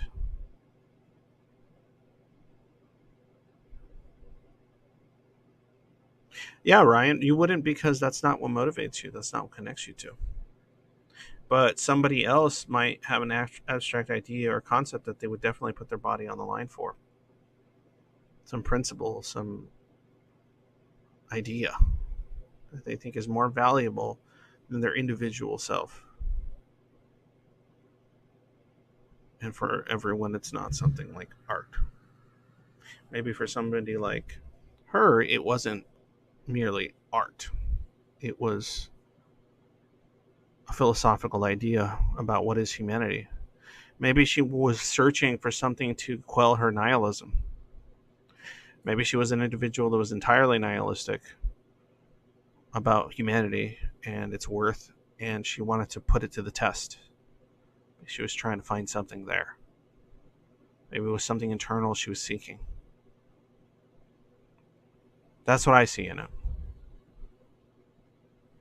And maybe her goal was to have the very people who might do terrible things to her or good things to her or defend her or not defend her contemplate why they do anything that they actually do. Maybe that in and of itself was a greater... Oh, the original was her speaking? Oh, shit. Well, damn it. Is there anything, Trudy, that I'm missing from all this, like, that you could espouse to me in chat? Like, is there some idea that I'm not getting? That she says, at least in her regard. I'm just trying to give my own interpretation of what I thought was occurring here, or could have been occurring. But no, I mean, I believe there is definitely a value in her actions, and I would not call it stupid or nonsense. I think there's something of great importance to be said there, and she made a decision. She could have stopped what was happening at any point by retaking her individual, like her humanness, and stop being an object that people, like, in this experiment or this art piece she was doing. She could have taken that back in, but she was steadfast because she valued these ideas beyond the pain and suffering she was enduring, both physically and in some cases psychologically. Right? She decided this is more valuable to me. And I wouldn't say, oh, that's pathological or that person is sick for doing that. No, not at all.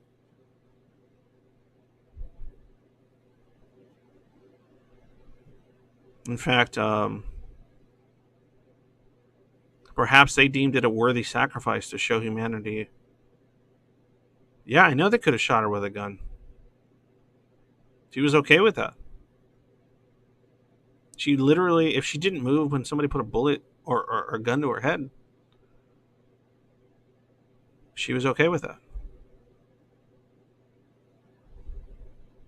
Maybe her own understanding of what it is that she is lies beyond just the material. Maybe she had spiritual beliefs. I don't know. I don't know what her thoughts on the matter, or philosophical position on that matter was, or would have been, what she was thinking when that gun was to her head. But she didn't move. She didn't cower, which meant she was prepared to die for her whatever concept she's emotionally tied to. And that's interesting. But I think also one thing worth discussing. Yeah, she could only shed tears because that was her body reacting. She might have, honestly, I can imagine her probably being annoyed or upset that she shed any tears at all. I can imagine someone with this deep of a devotion for this concept or this idea that they were trying to portray or experiment with or trying to convey. I can imagine them being ashamed that they shed tears because that was kind of their body betraying their what they were attempting so hard to do, which was to become the human object. But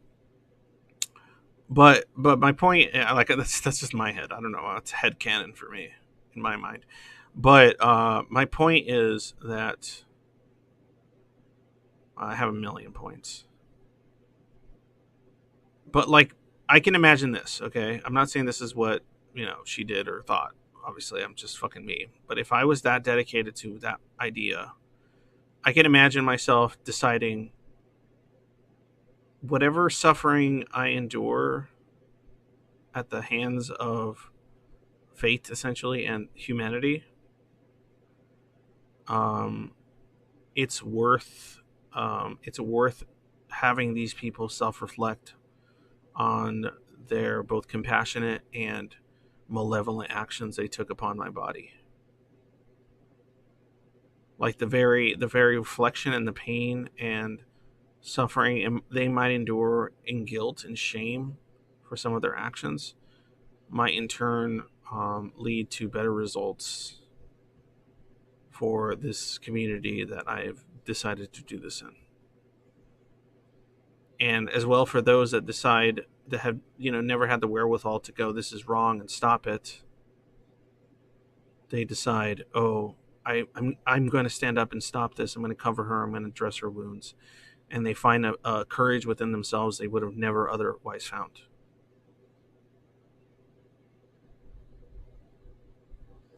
So that's what's going through my mind when I see this and when I experience it by watching it. And I know myself well enough to know how I would handle that situation. But I'm not going to talk about it because then it makes me sound like I'm some fucking moralist, like, do-gooder or some shit. But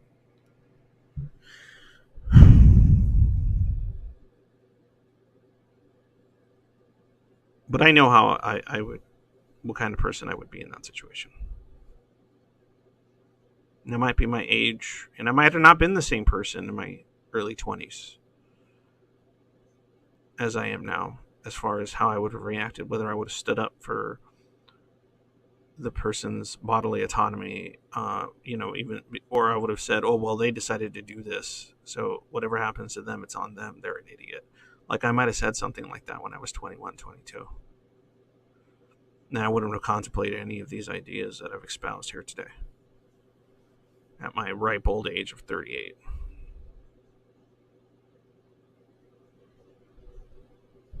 No, that very piece that she did there. I don't like performance art 90% of the time, but that was pretty fucking amazing. And that very piece she did there would have definitely held very different results depending on where she did it, right?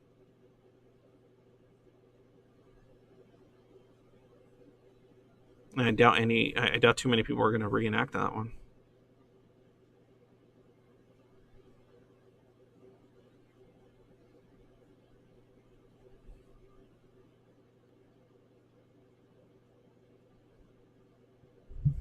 Fascinating shit. Okay. So, guys, thank you for joining me. I am going to be ending the stream. I'm tired. Thank you for joining me. Yeah. Thank you for being here. And thank you for all of this. If you like what I do, if you like the streams, you like the work I do, please support me on Patreon. Please support me on PayPal, Cash App, Litecoin, Ether, whatever the fuck I have listed in my description. All of it helps, guys. It lets me do this more and dedicate more time to things like this and helping and discussing shit. I feel like I'm starting to get my stride on how it is that I want to like talk to and give advice to other schizoids. Shut up, Tay. I think I'm getting my stride and I'm starting to figure it out. It's taken 2 years of thinking and working, but I'm figuring it out. I think I'm figuring some of this shit out. And it's with the help of you guys. It's with, obviously, the financial help is always amazing, but just the philosophical and intellectual and emotional support that you guys espouse by sharing things, like Trudy did today with that video that I had never watched, and that has filled me with even greater sense of ambition. But anyway, yeah.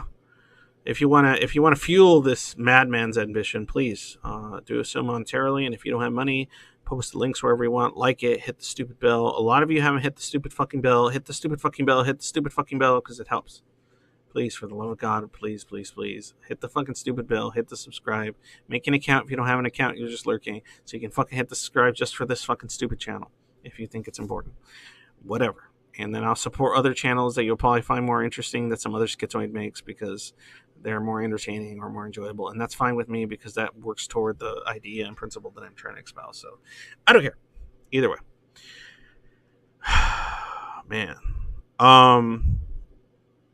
Oh, yeah. And last but not least, this is important before I end this. There is the Schizoid. So I made me and Joanna made some real big changes to it. It's in the description. The link's on there. Basically, you can pay up front. You get 6 sessions, an hour and a half each.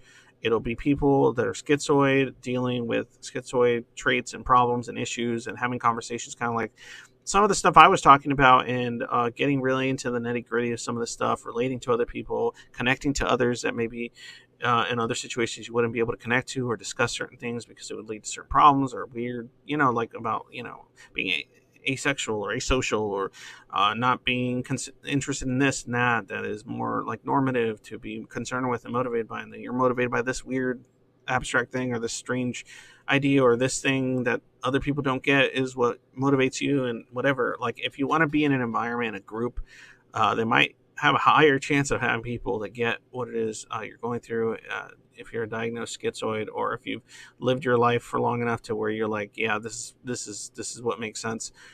This might be the group to join. Joanna is a psychological coach. I am just some armchair loser that's been working with a lot of schizoids, and has probably spoken to more schizoids in my lifetime at this point in the last few years than any human being on Earth, because our proclivity toward isolation and not expressing ourselves to anyone. So, or even know that we could.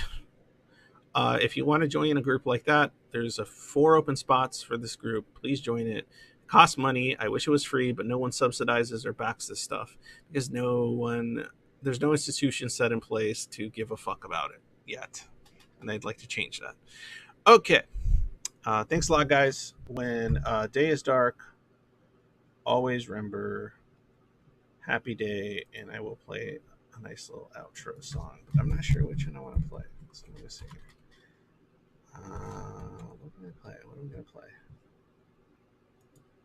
Something royalty free, because I'm trying to keep it royalty free, guys. Because like otherwise, like, or people that don't fucking copyright claim me, because otherwise, fucking, I don't know. I feel like it's gonna affect shit.